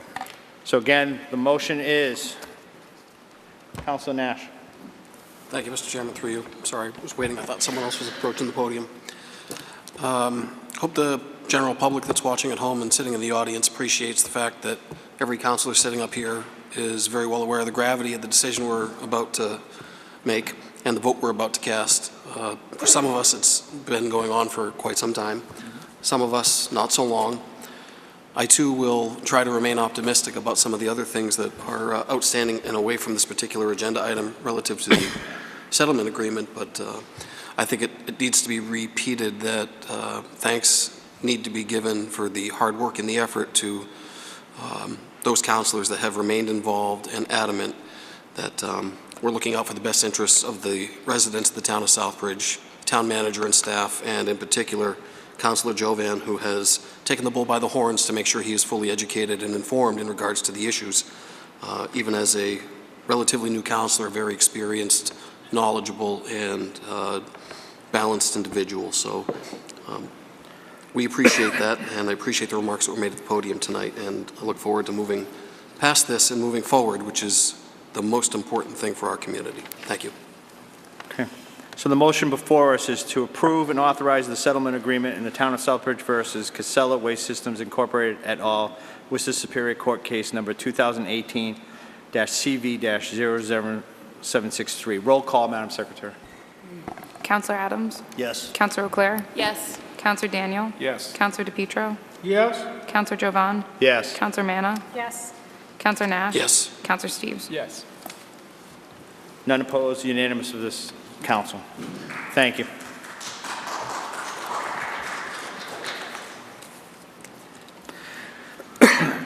Item 18, vote to reappoint Linda Langevin Zonia to the Southbridge Cultural Council for a 3-year term effective immediately through June 30th, 2021. So moved. Second. Discussion? All those in favor? Unanimous of all present. Agenda 19, vote to approve the non-opposition letter for Green Meadows Farm LLC regarding the siting of a registered marijuana dispensary in the town of Southbridge on Canal Street at Assessors Map 34, Parcel 117. I will ask for an amendment to insert registered medical marijuana dispensary in the town of Southbridge. So moved for Second. the amendment. Okay, any discussion on the amendment to add medical dispensary? All those in favor? Opposed? Unanimous to insert medical. So, any discussion on the motion as amended? Councilor Manna? Mr. Chair, are you going to reread this so it's read correctly on camera Okay, well, I'll read it when we take the vote, so. after the amendment? Yeah, I said, is there any discussion on the, as amended? We're talking about it as amended. When we take the vote, I will read it so that it's clear. Okay, thank you. Okay. Councilor Adams. Thank you, Mr. Chair. Through you, just wanted to, I went through P&D subcommittee on the 30th of October, passed unanimously. Thank you. Thank you. Mr. Manager? Thank you. Just briefly so that the audience understands this. This is a requirement by the state of Massachusetts that one of the things you have to do when a registered marijuana dispensary comes to town, you have to, the town has to vote essentially on a letter of non-opposition. Basically, it just says that the town is not going to fight the proposal so that any interested developer can move forward in some reasonable way that they know that they're not at war with the town over these issues. So it's a very simple letter. It was drafted by my office. It basically follows the state process and lets the state know and the developer both know that we're willing to work with them on this project. Thank you. Councilor Nash? Thank you, Mr. Chairman. Through you, I'd humbly request that the reference letter be amended to state the amendment that we just made to the motion as a registered medical marijuana dispensary, instead of, as it's worded, registered marijuana dispensary. Thank you, Councilor Nash. I appreciate that, and I was going to make sure that did happen. Councilor Steves? I brought this up at the subcommittee meeting, but I'm actually not a voting member of the subcommittee, so I just wanted to, I know mention this and you explained it and I understand that, but I just personally think that if we are trying to attract good businesses to town, and this is a legal business anyway, I personally would like to see it say, go from non-opposition to support, but I will accept it the way it is. Thank you. Councilor Manna? Thank you, Mr. Chair, through you. Also, as Councilor Nash alluded to, for the non-opposition, wanting it to read as medical, I also request that the letter that was directed to you, if there could be, because it states from Mr. Comia, to construct a registered marijuana dispensary, RMD. It should be to construct a registered medical marijuana dispensary. Thank you. Councilman, I do not think that Mr. Comia has to change the letter. He had put it forward as a motion. We've amended that motion, so therefore I think the vote, I understand your concern, but the vote is the official record of what we take as an action. The action will be specific to a registered medical marijuana dispensary. Okay? So I'm not going to have Ken change the letter because he's requesting that we put it on the agenda. We have changed it on the agenda. We've amended it. That's how it will be voted, and that's how it will be recorded going forward. Well, thank you, Mr. Chair. I'm sorry I'm so anal about this, but it's just, it's very tricky. So I'm just I don't want anything to fall into the cracks or somebody say something. I certainly understand. I think the only other change also, and I think, Ken, if you can correct me, I think our zoning bylaws refer to it as an RMMD facility. Is that correct? In the zoning? So, instead of spelling the whole thing, it's RMMD, correct? So actually, it's RMMDC is a dispensary center, and then we have RMMCC, which is a cultivation center. Okay. But for the purposes of this, this motion, it is a state requirement, and that letter will be submitted to the state as part of Mr. Patton's application. But our zoning bylaw does refer to these types of facilities, RMMDC, which is a registered medical marijuana dispensary center, and RMMCC for the cultivation purposes for medical marijuana. And that would be particular to a special permit if filed by Mr. Patton with the planning board. Right. Okay, so if we could just have in the letter Mr. Manager, refer that to to operate a registered medical marijuana dispensary center in the town of Southbridge, correct? Yeah, Does it matter? I don't think it really matters because that is verbatim from what the state has provided. Okay. I think for the purposes of the special permit, when that's filed, those will be referred to that. But I think the motion that you made is appropriate. The letter as drafted, I think, should remain such, because that is verbatim from the state.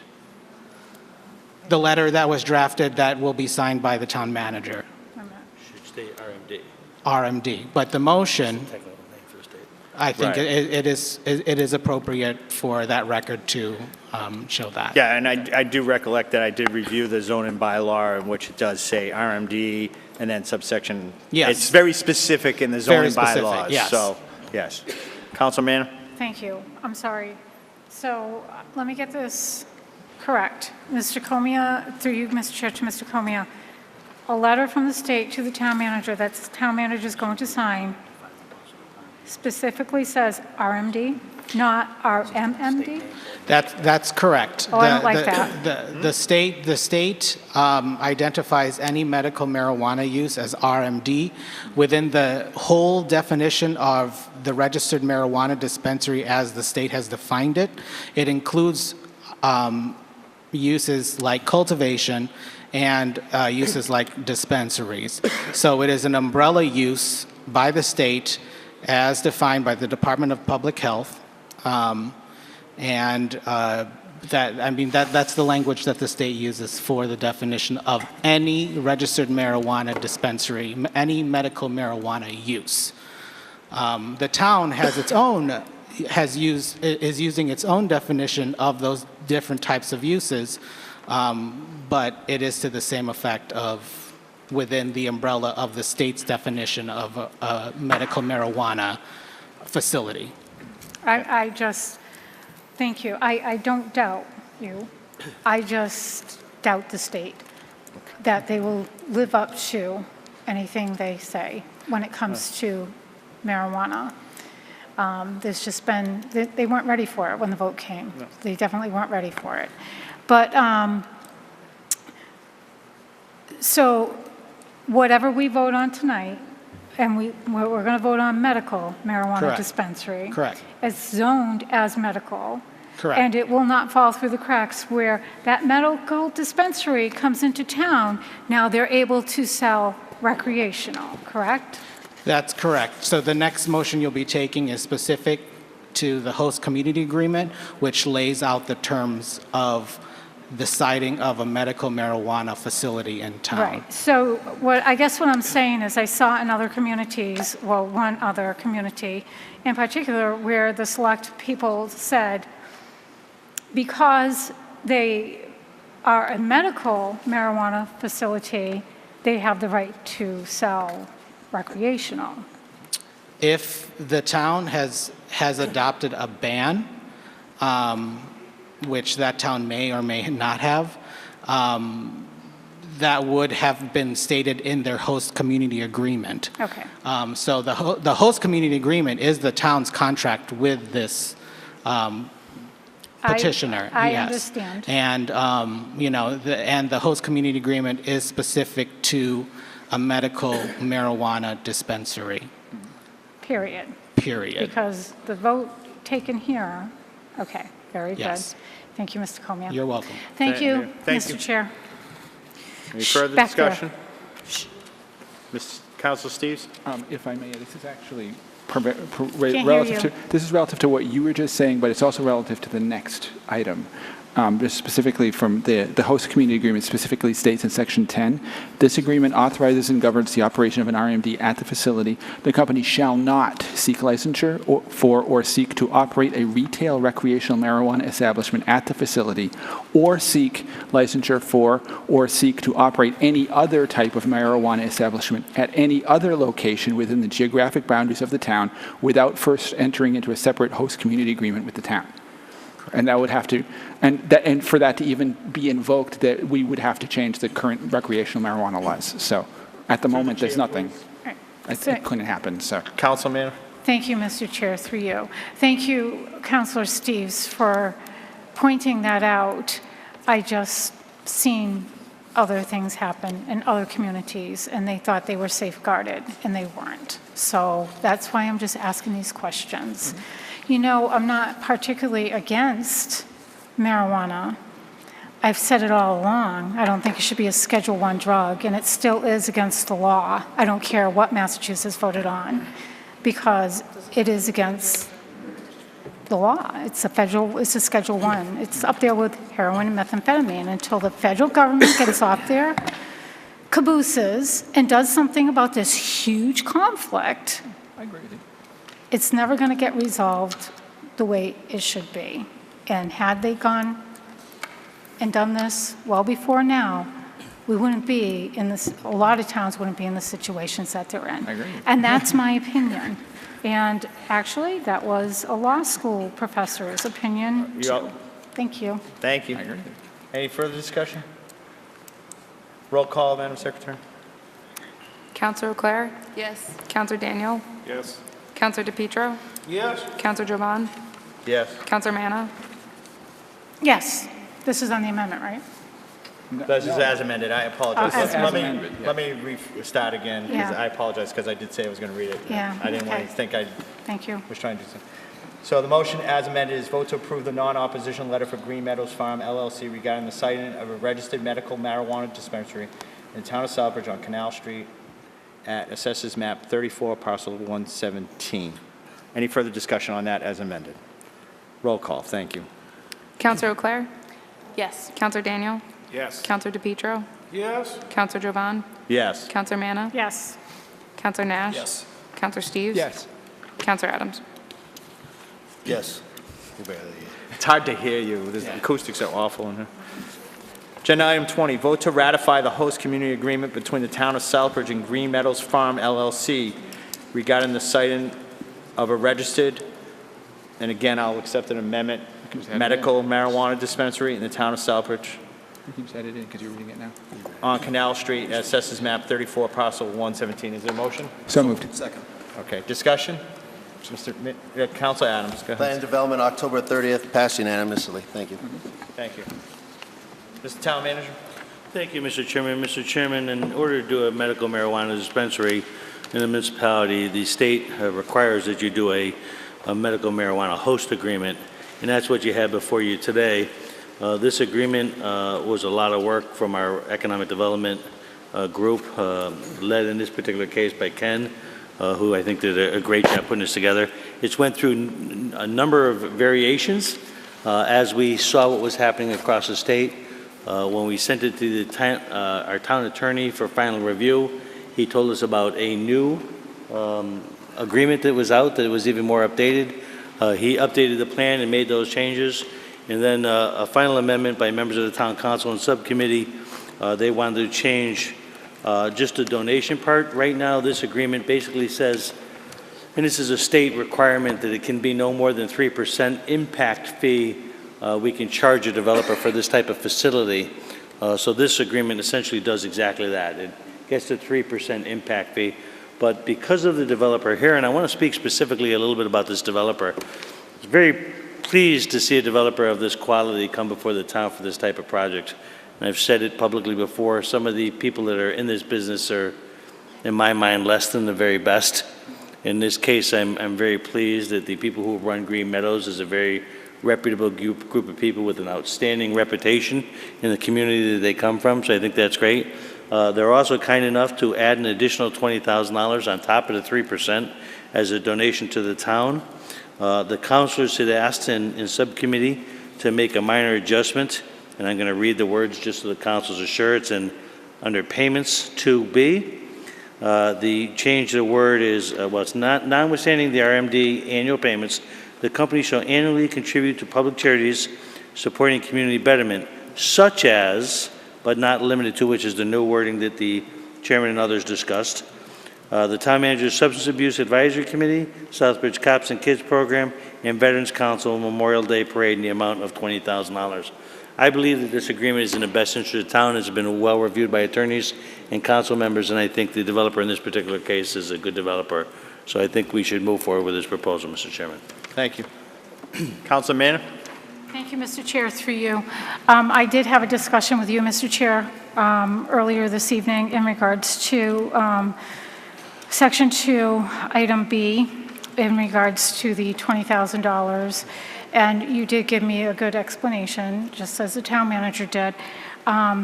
We will be assured that we will be voting on this, or whoever's up here on council will be voting on where the money will, what charitable account it'll go to, correct, Mr. Chair? Yeah, I believe that should be the case, that we should look at what charities are out there. Some examples were, while those 3 programs are very successful programs right now, there are other priorities that may come down the road within the next couple of years that we may want to change that up. So I didn't want it limited as to the first agreement, that we need to have to vet, what are we going to do this, what's the best use, what groups may need it in town relative to drug prevention, violence prevention, things like that. I understand and yes, that. I think we should, we'll develop a plan to come out and vote a process and come up with a plan There should for be that. a process set in place before the end of this fiscal year, I believe, because there's going to be a new makeup of the council next year, and and we did touch on, like, some of the things like I mentioned to you, that our fire department and our police department need things. And you said charitable, and then we started talking about a victim advocate over at the police department and stuff. There are many things in this town that our town faces besides, drug addiction. Drugs is a huge problem in our town. We also have teen pregnancy. We're like number 1 in the state almost, or number 4 on the list, something like that. Teen pregnancy, domestic violence. So there's many other charities that this could go to help fight a very worthy cause in our town. And that's all. Thank you. Thank you. Hey, Councilor Adams? Just real quick, thank you, Mr. Chairman. I just want to thank Mr. Patton for attending this evening. Thank you for sitting patiently by. Thank you. Councilor Steves? Yeah, just to bounce off of what Councilor Manna just said, I agree with it. I agree with what you were saying, and I have no problem with the language the way it's phrased at the moment. But when we go forward and think about how we're implementing this, I think it would be a good idea to see if, I don't know if we could do this legally, but if we can, maybe it would be a good idea to set it up so that we could do it by, I don't know if people would submit ideas that we might be able to fund as a town, funding some of these kinds of programs. I don't know if that would work or not, but just an idea for the moment. We can play with it later. I think that's a good point. General government can take that and look for developing a policy, and we can hash that out at a later date. Mr. Patton, I'd like to thank you for being here. I know it's been a lengthy meeting. Does anybody have any questions of Mr. Patton? Look forward to working with you. I'll entertain a roll call vote to ratify the host agreement. Counselor Daniel? Yes. Counselor DePietro? Yes. Counselor Jovan? Yes. Counselor Manna? Yes. Counselor Nash? Yes. Counselor Steves? Yes. Counselor Adams? Yes. Counselor O'Clair? Yes. Congratulations, Mrs. Patton. We look forward to working with you through the process with our planning and economic development. Thank you for being here tonight.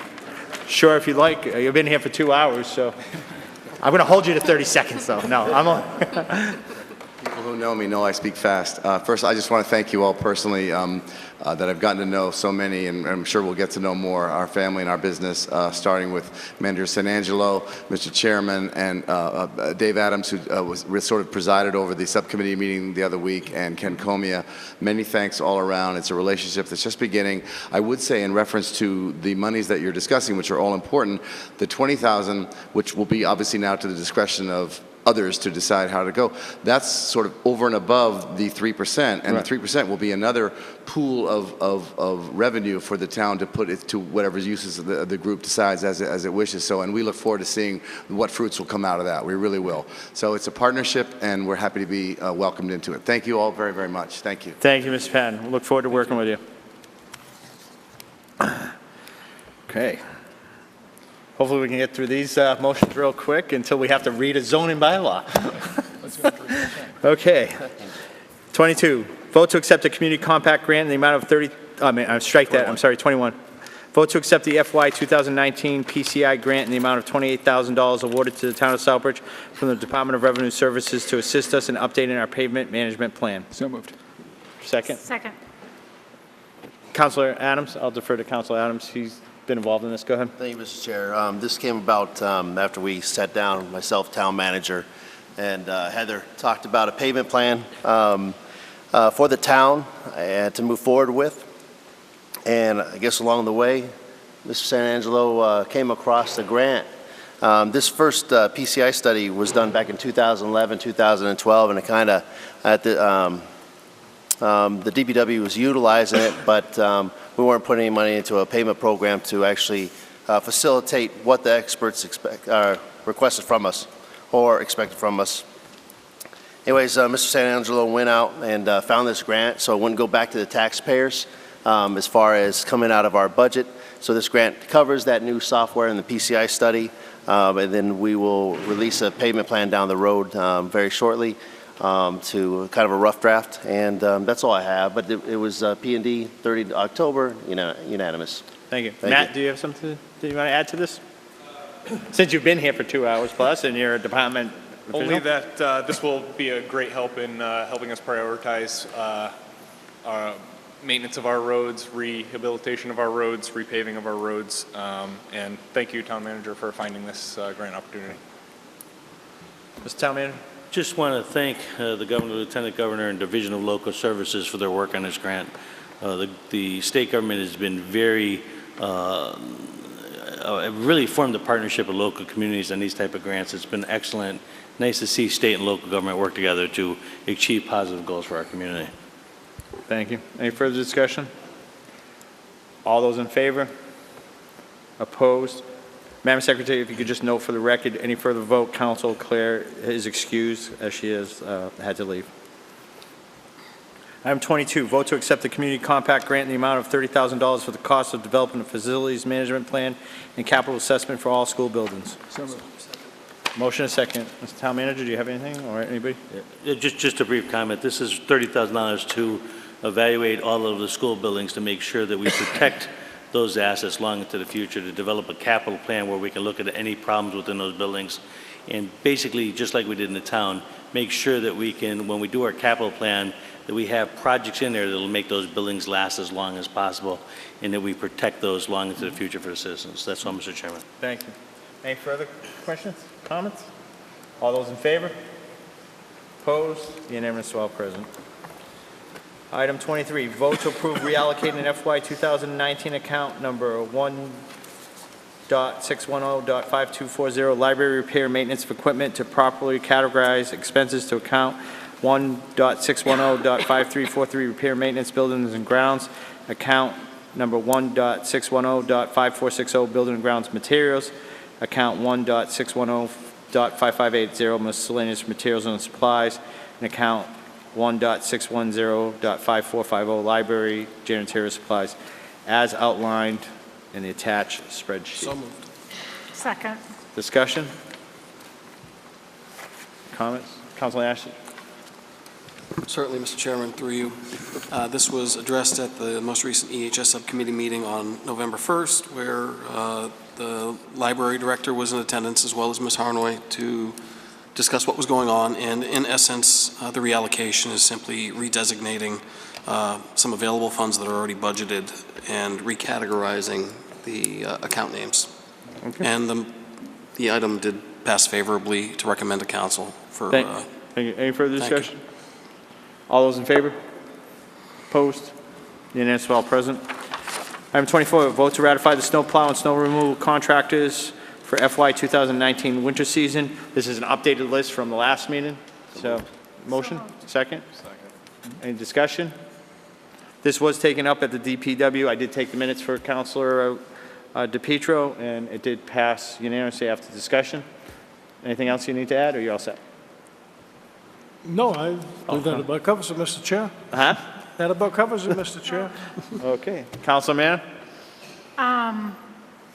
There's no updated list in our packet.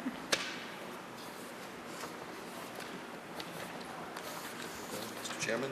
Yeah.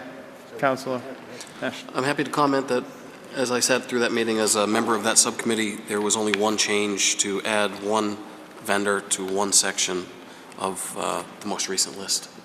I think it's LeBlanc. Well, I think there was a part-time driver as well added. Part-time driver. LeBlanc Oil Right. and a part-time driver? Yes. Yeah. Okay, I was just I like... apologize for it not being in the packet. I'll make sure that it's referenced. Okay, I apologize. thank you. I think that was just a carryover from the agenda for DPW. It must have not have gotten attached to that, so I apologize. Any further discussion? All those in favor? Opposed? Unanimous, all present. Item 25, vote to approve the change order number 1 to the wastewater treatment plant sludge dewatering and chemical addition system project regarding the various field modifications which were listed in the Table 1 sludge dewatering chemical addition, totaling a credit of $4,655.49. Second. Second. Any discussion? I know we spoke about this at DPW. Outside of Councilor Nash, I think he's the only one that has an understanding of sludge and everything else. Maybe Councilor DePietro as well, but anything else you need to add? Anybody wants to add? No? Councilor Nash? Mr. Chairman, through you, I'll just go out on a limb here and say that it all made perfect sense when Heather explained the table, and I'm still in favor of it. Thank you. Thank you. I do have to commend Heather and the DPW because they were very thorough in their explanations when they came to council. I'm learning a lot, like I think some other councilors are learning a lot about this, and I look forward to touring the facility with Councilor Nash. Anything further? Any questions? All those in favor? Opposed? Unanimous, all present. Item 26, vote to approve change order number 2 to the wastewater treatment plant sludge dewatering and chemical addition system project regarding the centrifuge platform modifications. There were 2 options that were provided, and we're going to approve. I apologize. Option 2. Option 2 was the one that we were approving. So I think that kind of missed on this. So it's to approve option 2. Let me read that again. Okay. Vote to approve change order 2 to the wastewater treatment plant sludge dewatering chemical addition system project regarding the centrifuge platform modifications. Option 2 at a cost of $49,891.59. So moved. Second. Okay. Discussion? Councilor DePietro. Just a comment, Mr. Chair, because of the it's $50,000 item, and just on camera here, this is a matter of safety, and it's a matter of getting personnel at the plant in proximity of the equipment that they have to repair and or maintenance. And this was discussed at length. It's not monies that we didn't all agree on unanimously at that meeting. Thank you. Councilor Manna? Thank you, Mr. Chair, through you. Is this part of the ongoing renovations and stuff that are taking place down there? Yeah, so this basically is all mandatory, right? Well, I think if my understanding of when it was discussed and correct me if I'm wrong, Councilor DePietro, the way to service the centrifuge, they were looking at a ladder, which was not, when you look at safety, and I think just my past experience in maintenance, if you don't make it not super easy, but if you make so many obstacles in place, preventive maintenance falls apart because of the time it takes to move these ladders. And the other thing was the huge safety issues. Right.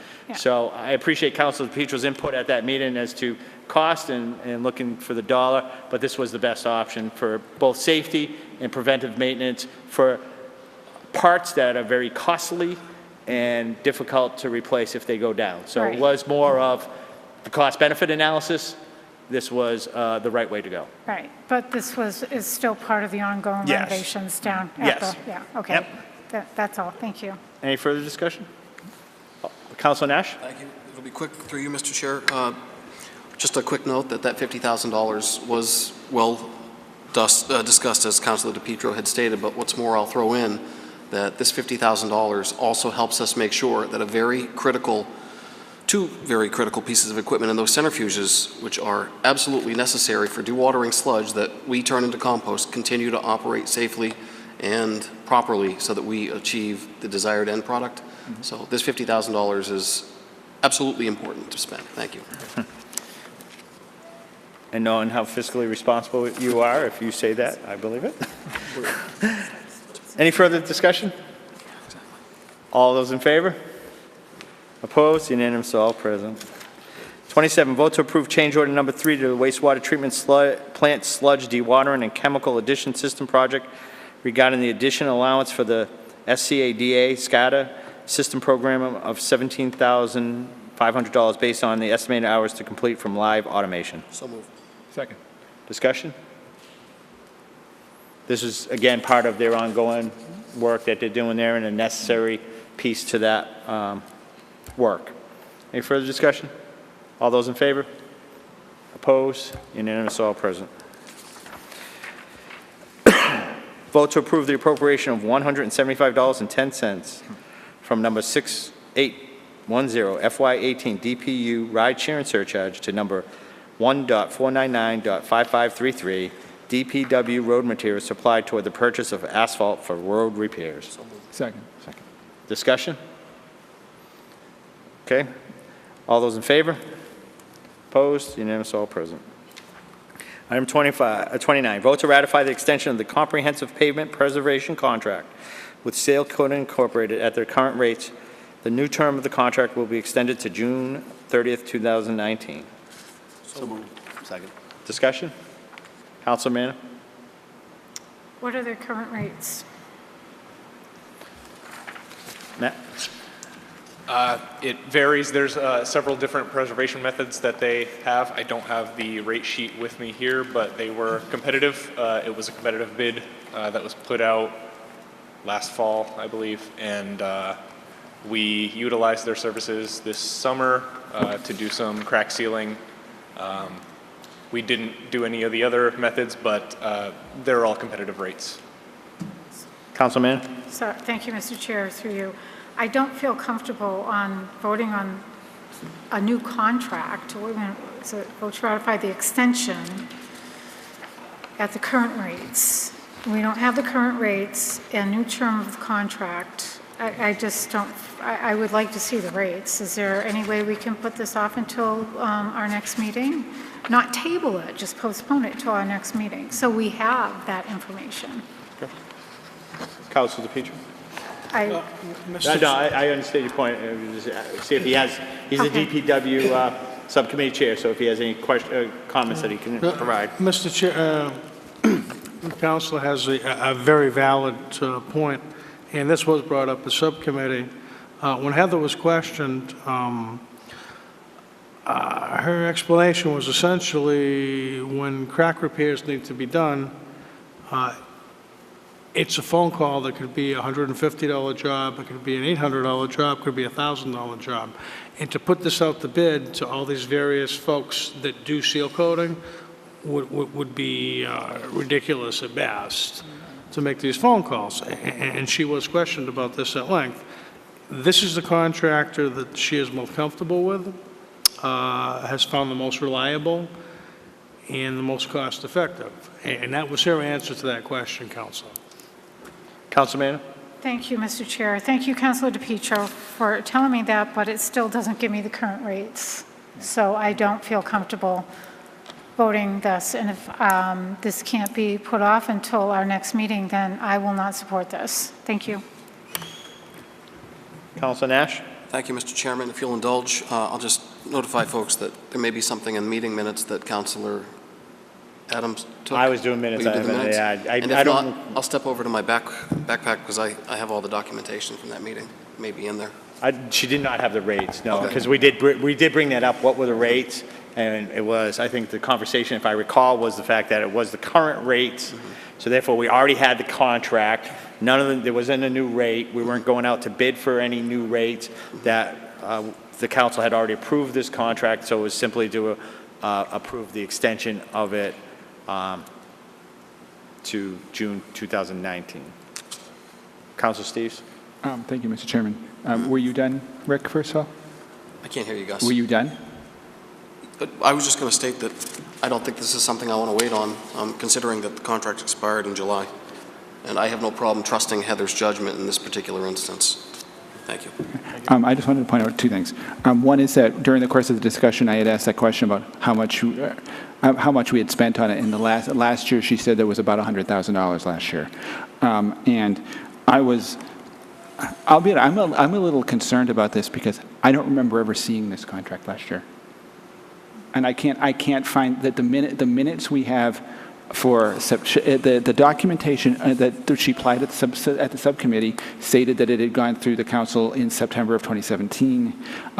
At that time, the only thing that we have in our minutes talks about her giving a pavement management presentation, which I certainly remember. I don't remember seeing this contract at all. Matt, given your experience, you're not going to be doing sale coating right now because of the weather, right? Right. They actually are scheduled at this point to come back as part of an order that I put in last fiscal year, the day after Thanksgiving and Saturday, weather permitting though, of course. But again, that order was already put in last fiscal year, so. Are you using last fiscal year's money? It's Chapter 90 funded. From last year? So I don't know. I may have to cancel that depending on. What's that? I'm sorry, Matt. I'm not sure. I'm not sure if it's necessary to encumber Chapter 90 funds. No, that's what he was just saying. No, I was just wondering. So our next council meeting is until after Thanksgiving, but you already have this work scheduled? Yes. Okay. All right. Well, the motion before us is to ratify this extension. I don't have any substitute motions. Is there any further discussion on this? All those in favor? I move to postpone. I was just calling for a vote. Are you now calling for postponement? Yeah, I'm moving to postpone. Yeah. There's a motion to postpone and there's a second. Any discussion on, well, all those in favor of postponing? Opposed? Motion fails. Motion before us is vote to ratify the extension of the comprehensive pavement preservation contract with Seal Coating Incorporated at the current rates. Mr. Chair, if I may. Yep. Through you, I just don't feel comfortable, and I don't feel comfortable with any agenda item that we're just given, let's vote on their current rates. Well, what are their current rates? I don't care if it's chapter money, it's our money. I don't care what it is. It's money that we have to utilize to the best ability. And if we don't know the rates, that's a problem. If Councilor Steves, and he's got a good memory, doesn't remember even seeing a contract come through, then that's a problem. We just don't give a blank check. I mean, I want to see the rates. And it's our responsibility. I'm not saying anything bad against Heather or any of her colleagues, but I want to see the rates. Mr. Town Manager, where are the rates? Okay, she's your employee. Where are the rates? What happened to the contract? Okay. All right, I understand your point. Councilor DePietro? Mr. Chair, if I can expand on my my last kind of sort of explanation to the councilor, it's essentially nickel dime stuff. If somebody's going to come change a door lock on the town hall that's broken, you don't call 3 different contractors for that quote. It's that simple a thing. I mean, and to get a rate on it, is it per foot? Sure. Is the crack this big or is it this big? Are they mounting it out or are they putting in? It's nickel dime stuff that you really don't put out to bid. You pick a contractor that your department head has confidence in and has worked with before, and if there's a complaint, either by that department head or council drives by and says, you know what, these guys you hired, they're doing a really lousy job, and that should be taken up. But again, to expect your department head to go out and get bids, it's just not one of these things you can price per foot, per it's a nickel dime item. Can I clarify that this was put out to bid last year? We went out publicly for public bids for several different preservation methods. Some of them are per square foot of road area. Some of them are per gallon of crack sealing material. And we got a competitive bid from Seal Coating. They were the lowest. We selected them. I don't have the backup to show that it went through council, but that's my understanding that it did. I can't imagine that it didn't at the time. Unfortunately, I don't have the rates here, but they are the rates that they bid on and that we accepted as a town. Thank you. Councilman? Thank you, Mr. Chair, through you. With all due respect, Councilor DePietro, I'm not asking to see the bids. I'm asking to see something that I am told we need to vote on, the current rates. We get lists all the time from department heads. We don't have them now. So my vote will be no, and I hope you do a roll call vote. Thank you. Councilor Steves? I just want to dovetail a litor bit of what you were saying there, Councilor Manna, and I understand what you're trying to say, Councilor DePietro, but I think what Monique is trying to say is that I think you're talking about the same thing, but from two different points. One is that you're seeing it as an individual little crack being sealed, which would, maybe be $100 or $200 or $500, whatever it is. Whereas I think you're trying to point out, Councilor Manna, that the question is whether it's, because we are talking about obviously a long-term contract to do all of these little things at once as they come up necessary, and that's what the whole issue is here about how much are they charging per ton or whatever it is that they're doing, ton or foot or however it was bid. And as I said, I don't remember seeing that contract, and I looked through the minutes from the time of Heather's pavement management plan presentation in September, which is where the documentation says that it came up, through October and November, and I didn't see any vote on our council. Matt? It could have come up at another time, but I didn't see it. Matt, could you answer the question? From July until October 30th, 2018, have we gone out and done seal coating? Has seal coating been working? Yep. Yes, under an order that I put in June of 2018. No, I respect that, but, so we've paid them Yes. under the rates for a contract that we should have gotten in July. Is that correct? Yes. So I look at this is no different than contract law. They bid a service. They've provided a service up until this date. And now, process-wise, we have to look at the process of why it's November 5th and we're just getting this contract on items. It's not you to answer, Matt. It's for us to answer up here. For items that they're providing a service for. So I think it's kind of late now to say, hey, look, we're not going to honor the services that you provided to us.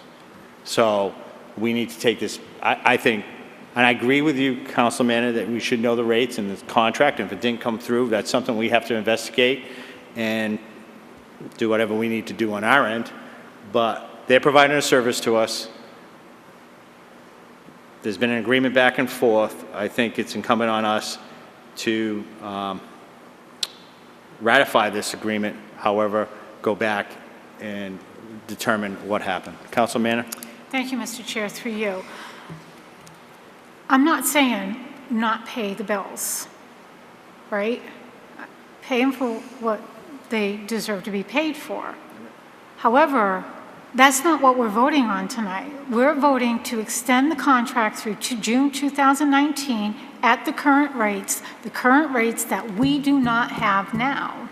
We don't know what the current rates are. And so we're voting on to extend the agreement, not to withhold money from them, to extend an agreement through June 2019. They're already operating under terms of a contract that we never ratified. Shame on, however, it didn't get to us. Let me talk. I have the floor here. Well, with all due respect.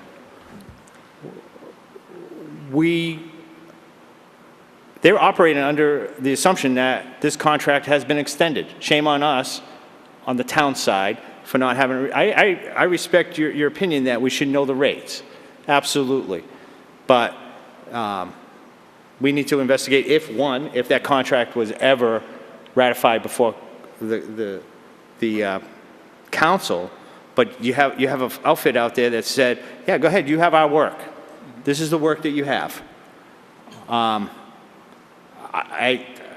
then we're talking it's November, and if we have work, our roads are in bad shape as it is.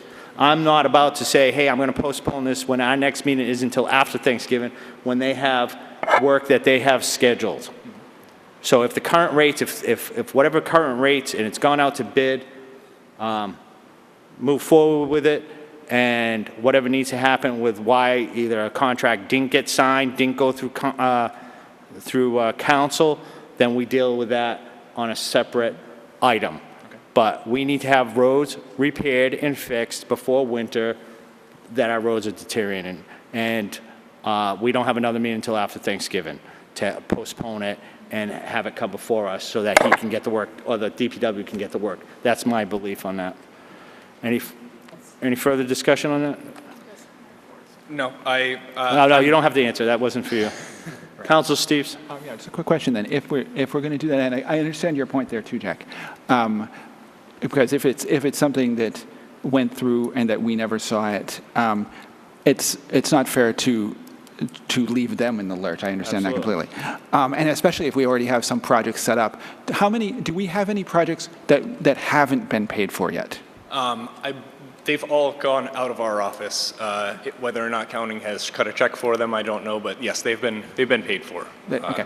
And is it just those two projects that you stated that, as far as you know, are ones that are still coming? Those 2 days. It's just 2 days of crack sealing, which it's not the end of the world. We have hundreds of thousands of dollars worth of crack sealing that we could do. If it doesn't get done this year, it's not the end of the world. If because of the question about whether it went through council, which I'm sure that it did, but I would like to provide you with the documentation for that. Okay. I'm not going to push for this to be pushed through. All right. With that case, then I'll postpone it. It's not a big deal. If that's what you're saying, then we'll revisit the contract. It's not worth having a division over.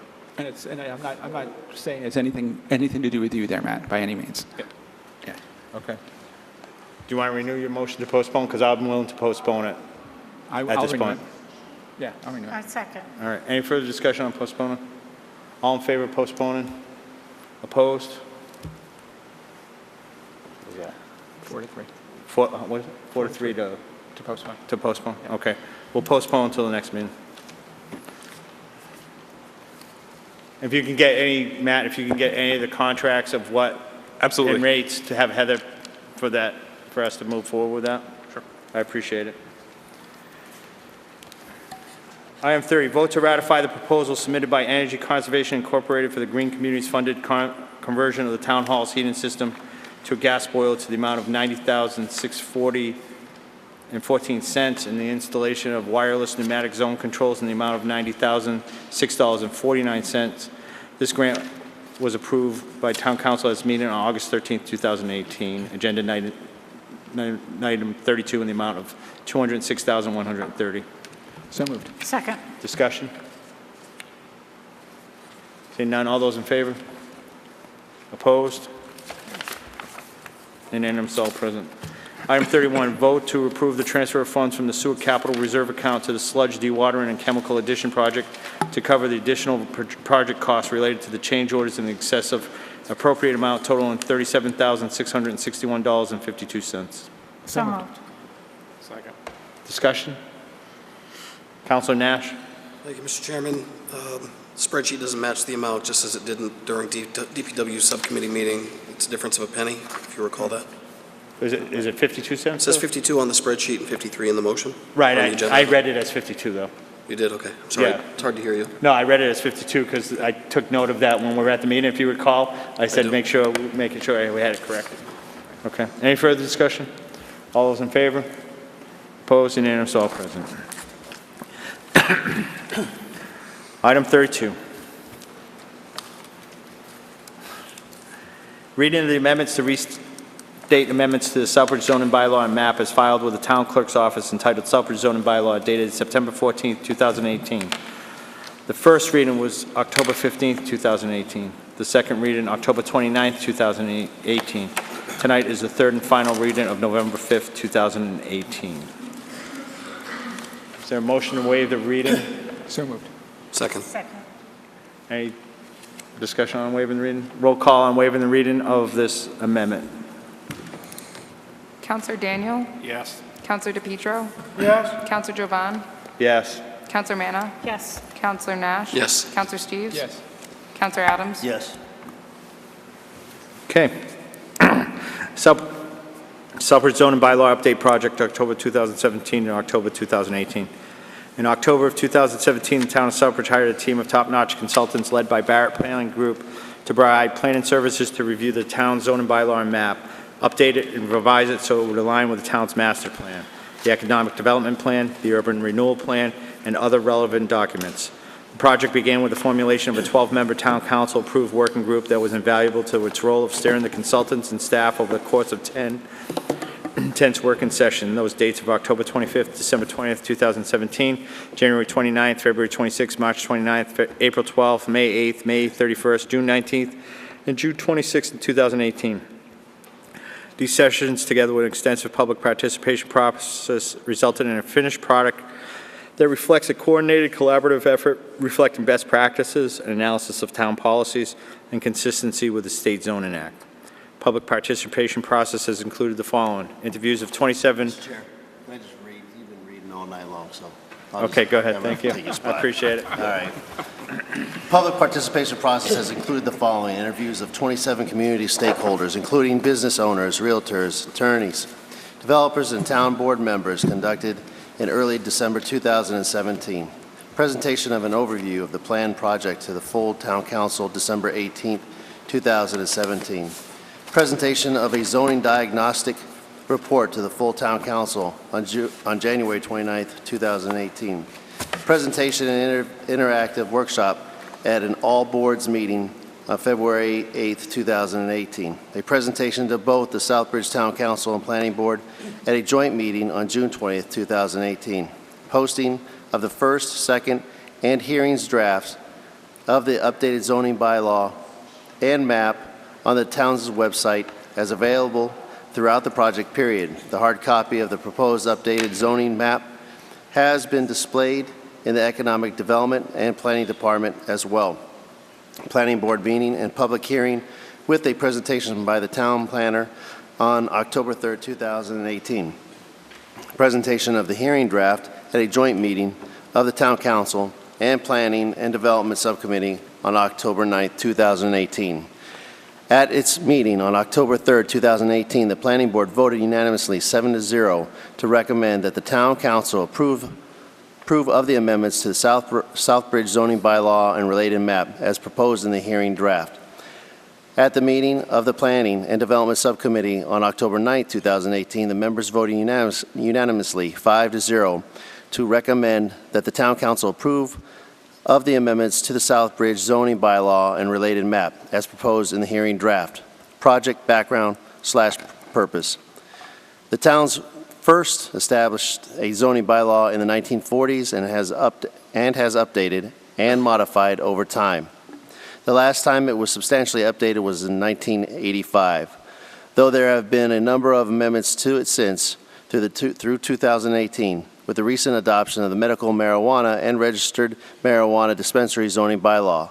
The purpose of this substantial general update was to encourage the types of development that Southbridge desires and also promote high-quality architecture and site design, streamline permitting approval process, address nonconformities, promote high-quality development and redevelopment, and help to improve property values, help to protect natural areas, maintain historic and neighborhood character, especially in the central core/downtown, while still allowing for new development where appropriate. Proposed updates and amendments, /amendments.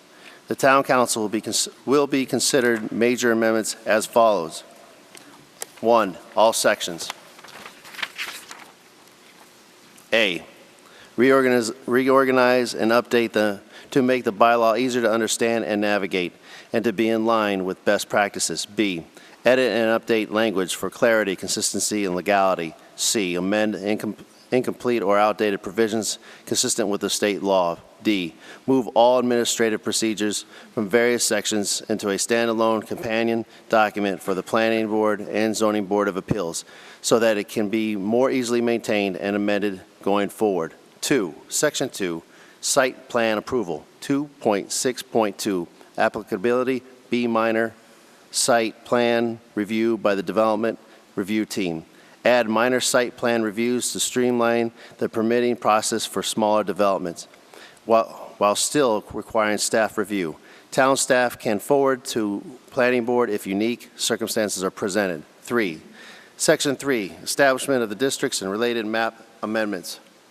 A, change zoning into specific split lots so that the parcels fall within one zoning district. Remove orphan lots. B, establish the central core as a use zoning district instead of an overlay district and expand the district to include specified lots as shown on map entitled Proposed Central Core District Zoning Amendment, Southbridge, Massachusetts, dated August 27, 2018, and incorporated into town-wide map entitled Proposed Zoning Changes, Southbridge, Massachusetts, dated August 27, 2018.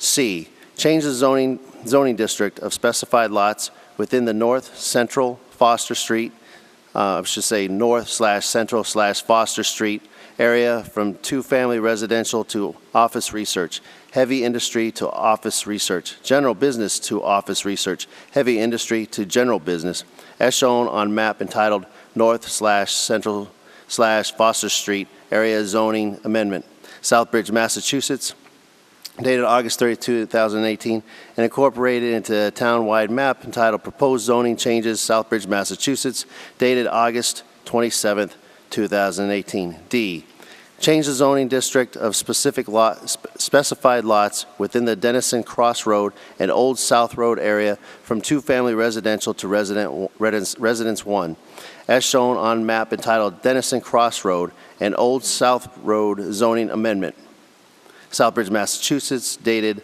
August 27, 2018, and incorporated into a town-wide map entitled Proposed Zoning Changes, Southbridge, Massachusetts, dated August 27, 2018. E, change the zoning district of specified lots along Old North Woodstock Road from two-family residential to Residence 1, shown on map entitled Old North Woodstock Road Zoning Amendment, Southbridge, Massachusetts, dated August 27, 2018, and incorporated in a town-wide map entitled Proposed Zoning Changes, Southbridge, Massachusetts, dated August 27, 2018. F, change the zoning districts of specified lot town-wide to eliminate non-uniformities with surrounding districts consistent with Mass General Law, Chapter 40A, Section 4, and renaming districts from single-family residential to Residence 1, two-family residential to Residence 2, multifamily residential to Residence 3, light industry to office research, and heavy industry to manufacturing, eliminating Business Opportunity District, as shown on map entitled Proposed Zoning Changes, Southbridge, Massachusetts,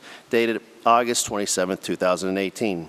4, Section 4, Use Regulations. A, improve the table of uses to ease of reading and clarity. B, allow all as-of-right uses in the central core without the need for special permit in order to be consistent with the Massachusetts State Zoning Act. C, allow agricultural-related uses as of right in certain districts to support local food productions and consumptions, among other goals. D, to address eyesore of multiple cars on front lawns, verbiage was added in 4.2 Delta or D to read except where otherwise provided in this bylaw, and except in the case of a licensed dealer in junk or used automobiles, it shall be prohibited to park or keep more than 2 motor vehicles or trailers that are, I believe that's an R, unregistered or without a valid inspection sticker.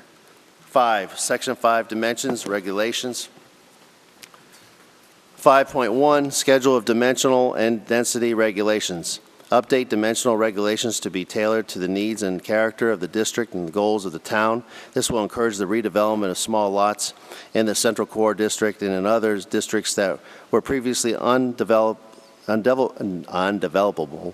I say that right? Sorry, undevelopable. Due to their size, the minimum lot size for all uses in every residential district is currently 22,500 square feet or more, half an acre. The minimum lot size for non-residential zoning with non-residential uses is 10,000 square feet currently. The proposed changes are as follows. Districts. Single family or an R1, no change on minimum lot size. Two family or R2, 12,500 square feet. Multifamily R3, 15,000 square feet plus 2,500 square feet for each unit over 3. Central Core, multifamily use, 10,000 square feet. Mixed use, 5,000 square feet. All other uses, 5,000 square feet. Retail business, general business, all uses, 10,000 square feet. Mixed use, 10,000 square feet. Office, research, manufacturing, any allowed use, 40,000 square feet. Existing sewer, multiple family or other permitted residential use, 25,000 square feet plus 2,500 square feet for each unit over 3. All other uses, 25,000 square feet. Number 6, Section 6, nonconforming uses and structures. Update to clarify definitions of nonconforming uses and abandoned property. 7, Section 7, General Regulations 7.1, off-street parking and loading.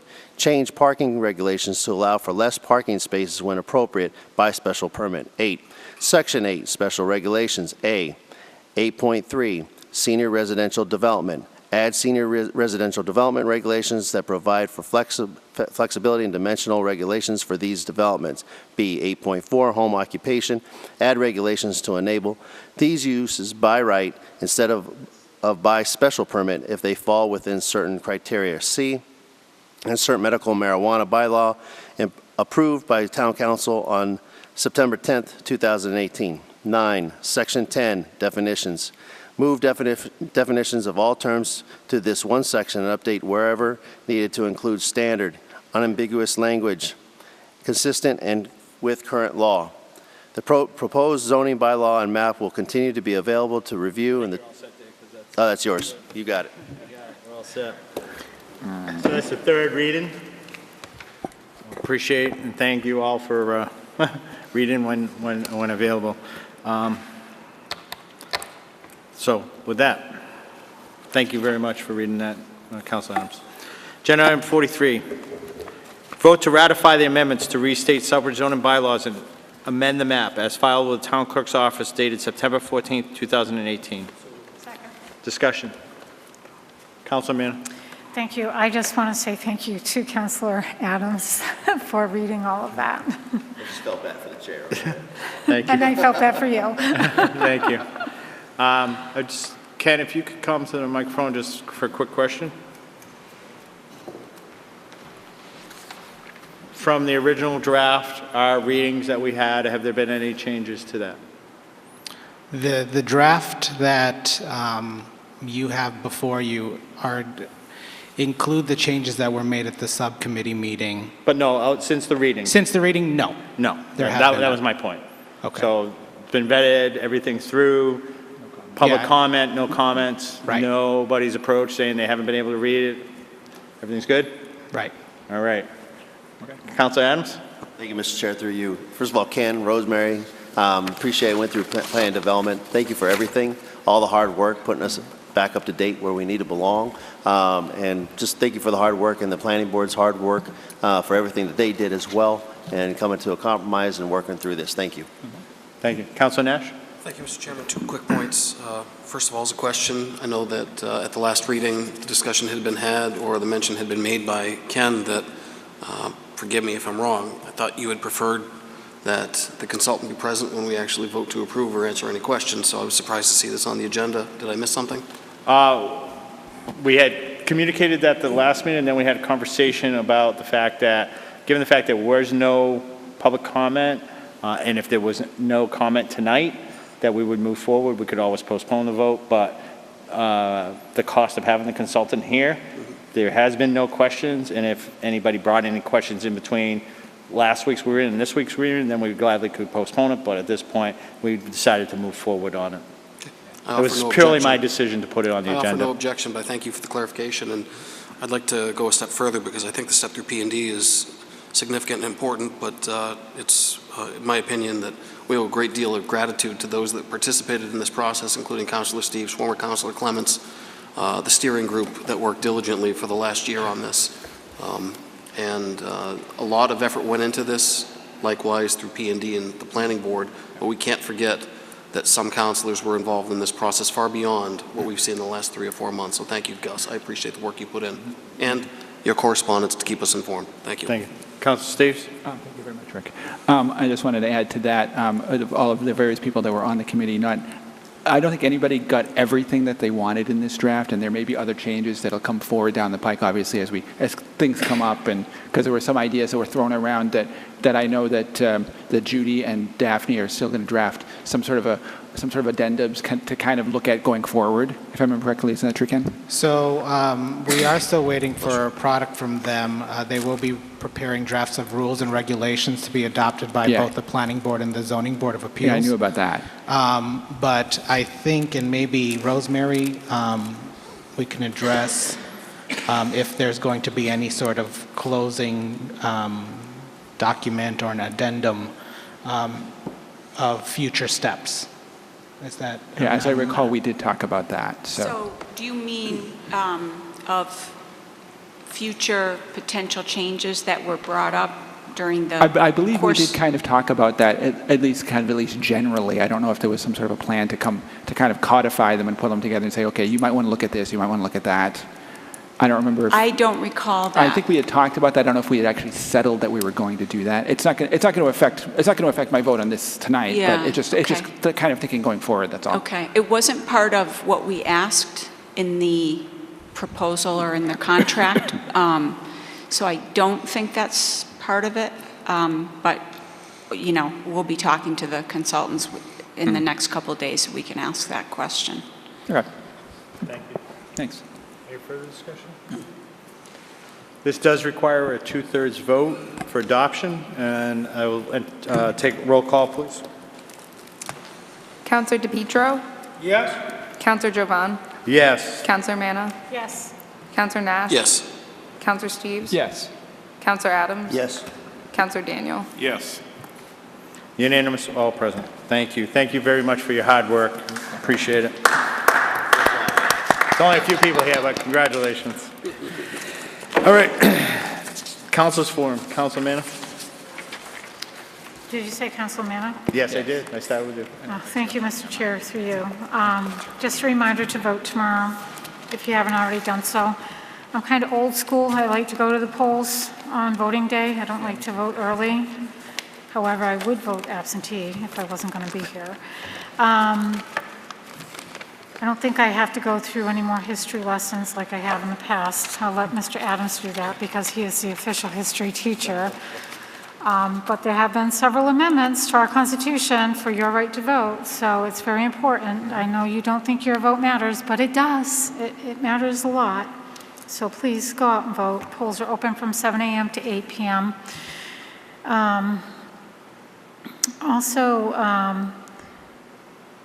Yeah, no, that's it. I'm going to keep it short. Thank you. Thank you. Councilor Nash? Thank you, Mr. Chairman. Through you to the council, thank you for a productive meeting tonight. I have a short list of things I want to mention tonight, and the council chair is aware of one that I'm going to reserve for my last statement. And it's nothing too impactful. It's in recognition of Veterans Day. But first, I'd like to announce that I will be away and unable to attend the council meeting on November 26th. I have family obligations that will take me out of state from the 23rd, which is the day after Thanksgiving, and I won't be back until about midnight on Tuesday the 28th. So just making everyone aware. Also, congratulations and a lot of confidence from me to newly appointed and confirmed Chief Paul Normandin, Deputy Chief Ulick, and new Lieutenant Jacques Kalanian. Lots of good luck, many continued successes, and thank you for your commitment to our community. I'd like to point out, too, that tomorrow's election day. I think we're all very well aware of that, but what it takes to make an election happen is actually pretty extraordinary. I remember my year or two as a registrar seeing what Maddie, Julie, Evelyn, all the folks that work at the polls And nowadays, with this notion of early voting, of which I'm not a fan either, it's pretty extraordinary that they get it done, and they deserve to be recognized for the hard work, the extra long hours that are put in, and the great effort to make sure that our community exercises its right to vote and that we all have access and are able to fulfill our civic obligation and duty to cast our votes. So thank you, Maddie and team. Also want to point out that it was stated earlier, and I can't remember who said it, the Holiday Visions team is pretty impressive, and I too am in support and grateful for the effort that's brought forth year after year by Bob Clements, Denise Clements, some of their children who are all adults now, and a great crew of people that went out this weekend, including, I think, Councilor Adams, State Senator Fatman was there with some of his folks, and others. It takes a lot of effort to move all those pieces into place and to make them look so good every year. So thank you to that group. I'll also make a quick note that I am working to schedule a visit to the wastewater treatment plant at one or two councilors' request, and with the drinking water plant, I've spoken with Heather about it. But we're going to postpone that temporarily until we have a little more progress down at the wastewater plant, and we get through at least Thanksgiving, if not a little bit later. But I think there's great value in what you see down there. So if you'll indulge now, I just wanted to make a statement. This is something that it's important to me. I think it's important to many of us. We didn't have a presentation from the Veterans Agent this year, but we recognize and acknowledge that Veterans Day is next weekend. There are local events that are ongoing once again this year on Friday. But I co-authored a little statement here with someone who's deployed currently, and I'll state his name at the end. And I'm just going to read. Another year with our men and women who wear the cloth of this nation still in harm's way, which could be clearly seen with the recent loss of North Ogden, Utah Mayor and deployed Major Brent Taylor. It's our soldiers, sailors, airmen, and Marines who still today volunteer to protect, defend, fight, serve near and afar, to potentially and sometimes ultimately face grave risks to themselves. These are veterans, the men and women that make America great, not to diminish the contributions of the many civic or civil servants and the great folks that are involved in first response. Much gratitude needs to be given to our veterans and their families. I know many veterans, they're not asking for handouts, special attention, high praise, or gifts, but it is my belief that they deserve and appreciate more than ever to just hear, thank you for your service. They may enlist or commission for different reasons, but I'd also acknowledge that we should recognize that, like counselors and others in government, they perform their civic duty or their call to duty, and they serve a community. Their obligation may seem much more and much larger. They serve our nation to make it better for you and me, and for him and for her.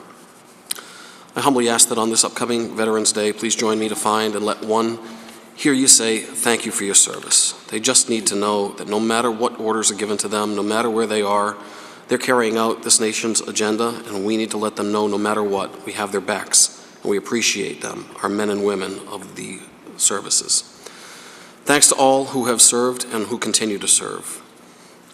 Tonight, I'd like to take a moment and thank you, my council colleague and my friend, Sergeant Major David Adams. Thank you for your service and your contributions to our council as well. And while many of us up here have family members, other relatives, children, parents who serve or who have served, I'm grateful to all of you who have paid the same sorts of sacrifices that my family has with long deployments, trainings, time away. And most importantly, for me personally, I thank you, Command Sergeant Major Adam Nash, my brother, my best friend, and my hero. Thank you for your 16th deployment, which I look forward to coming to a close in the spring. God bless you all. Thank you. Thank you, Councilor Nash. Well said. Yes, sir. Councilor DePietro. Thank you, Mr. Chair.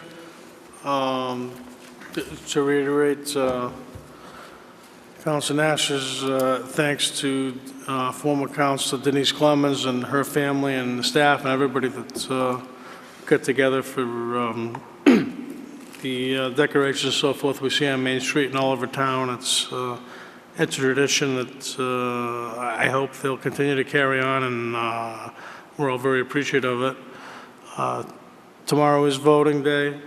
It is your right, and in my opinion, it's your duty. And voter turnout in Southbridge, it's been my experience, has been quite dismal, and I hope that changes tomorrow, I really do. And I encourage everybody to get out there and vote. Thank you. Thank you, Councilor. Counselor Adams? Thank you, Mr. Chair. Through you, reiterate voting tomorrow. I want to thank all those that have taken their time out and volunteered to help in the booths and across this town.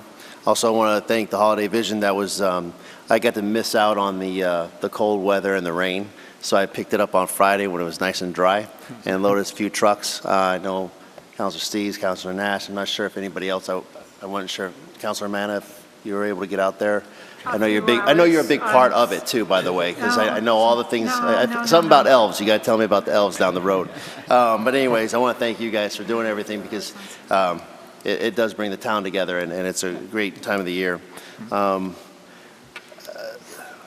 to wish everybody safe travels this long weekend. Fellow veterans, I'll have a toast for you later on. Just remember on the 11th month, 11th day, and 11th hour. And that's ending of World War I.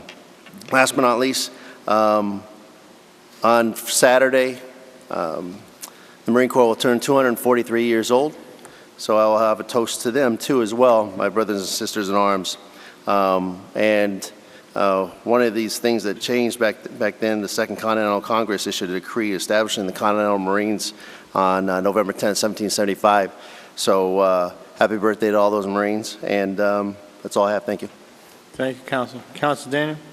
I'd like to join Councilor Nash in thanking Councilor Adams for his service to our country. In speaking with Councilor Adams a couple of times, if you read between the lines about what he's been saying in private, you realize that there's a lot that's happened and he's sacrificed much for us, and I definitely appreciate that. On a personal note, I'd like to thank my daughter for her 9 years of service as well. We missed her when she was gone, and we're glad she's back home. And on a different note, as we approach 10:15, I'd like to thank those of you at home who have made it through to the end of the meeting. Please tell those of your friends, as you talk about the meeting tonight, to please try and catch up with us again on YouTube and see the whole meeting, or pick up the parts that you missed. You can never tell when things are going to come up that seem to catch a little fire and to gain some importance. And it's important for you to be an informed electorate, and we consider all the work that we do to be important, and we hope that you'll give us that credence and also check out everything that we're doing to see what it is that's important to you and to better inform us about what it is that you need for us. Tonight we started early with talking about a press conference at the police station. We went on to some very important appointments. We ended up with a bylaw change, and there was a lot in between that we went through. So I would ask respectfully that if you can make it through to the end of the meeting, please do so. And if you don't, please make sure that you go back and catch up with us to see what happened while you were away at the refrigerator. Thank you. Thank you, Councilor. A lot of work. Yeah. A lot of work. And thank you all, my colleagues, for the hard work, because it's been a tremendous agendas in the last 4 months. Councilor Steves? Thank you, Mr. Chairman. I have a couple of quick things. First of all, I just want to, again, everybody here has already stated that the election is tomorrow, so make sure you have to get out. And one thing I wanted to say quickly is to say thanks to the people who participated, whether you were on the panel or you were in the audience or you were just watching and paying attention to it, to the ballot question forum from a couple of weeks ago. So that it should still be running. If you haven't had a chance to catch it and you haven't decided what your votes are going to be, watch it. It's on YouTube and the video and the cable channel. Also, I wanted to say thanks to everybody who helped with the Holiday Vision stuff. There were about 25 of us who were lugging stuff all around and pounding a lot of rebar, and it was fun, but it was also a little stressful on arms and legs and stuff. So, also, I wanted to ask, I don't know if you can answer this, Ron, or is Ken still here? I don't think he is. Okay. You sent out that email about the MDR, about Mass Department of Agricultural Resources approving industrial hemp facilities in town. I don't know if there's anything more, can you say anything more about that? I know he's gotten 5 of them in town in the last 2 months. Yeah, there really wasn't a lot about it. I mean, there's obviously a clear distinction between hemp and marijuana. Hemp is less dangerous and used for a whole host of different products. Yeah. So I know it's used for a lot of different products, even, I think the big issue is we want to let people know it's safe to use. I think it was a big issue. There's not a lot really to add on it, just that we had to announce people that were involved in that type of business actually using help. I think there was only one company. At the moment, there has been, yeah. Yeah, so far that wants to do it, but other companies could apply and go through the process as well. Do you know if that is going to or has gone through planning? I don't know that, Councilor Yeah. Steve, I just don't know. Do you know? I believe it is going to be going through It planning. will be, okay, good. Because I was curious to see what they're actually planning on doing, because I know that there's, like you said, that there's a distinction between industrial hemp and either medical or recreational. I was just curious to see what he's doing. And the last thing I wanted to point out, it's totally appropriate that this happened to be coming up just before Veterans Day, but I was talking to Mike Trombley earlier today, and he told me that the town recently received, actually as in today, was given a large plaque of 100-plus Franco-American veterans from World War I. It's something that's huge. It had to be like hauled over from when Sacred Heart closed, and they sold it, and they gave it to us. At the moment, he would mention that they're going to try to find a place. He's going to try to find a place to look for to put it up permanently, possibly with the rest of the memorials on the park, on Dresser Park. But we'll see. I thought that was interesting. So, and well, that's all I have at the moment. Our next meeting is a special council meeting, 7:30 on Thursday, the 8th. And then our next regular council meeting will be Monday, November 26th at 7 here in the chambers. Thank you, Councilor Steves. Before you leave, let's just pass these up. There's just an amended agenda. Thank you, Councilor Steves, for bringing to the attention about the bonfire for the school. So the amended agenda we have an agenda item for the bonfire to make sure that we have that passed. So it's been properly posted in the appropriate amount of time. But thank you for bringing that to my attention and the school's attention, because like I told the school, if they didn't get it to us by this afternoon, our next meeting wasn't until after Thanksgiving, and they'd be out of luck. So thank you for that. Okay. Anything further? Seeing nothing, I'll entertain a motion to adjourn. So moved. He's first. Okay. Council Nash, Council Manna, all in favor? Opposed? Thank you and have a good evening. Thank you, Cable.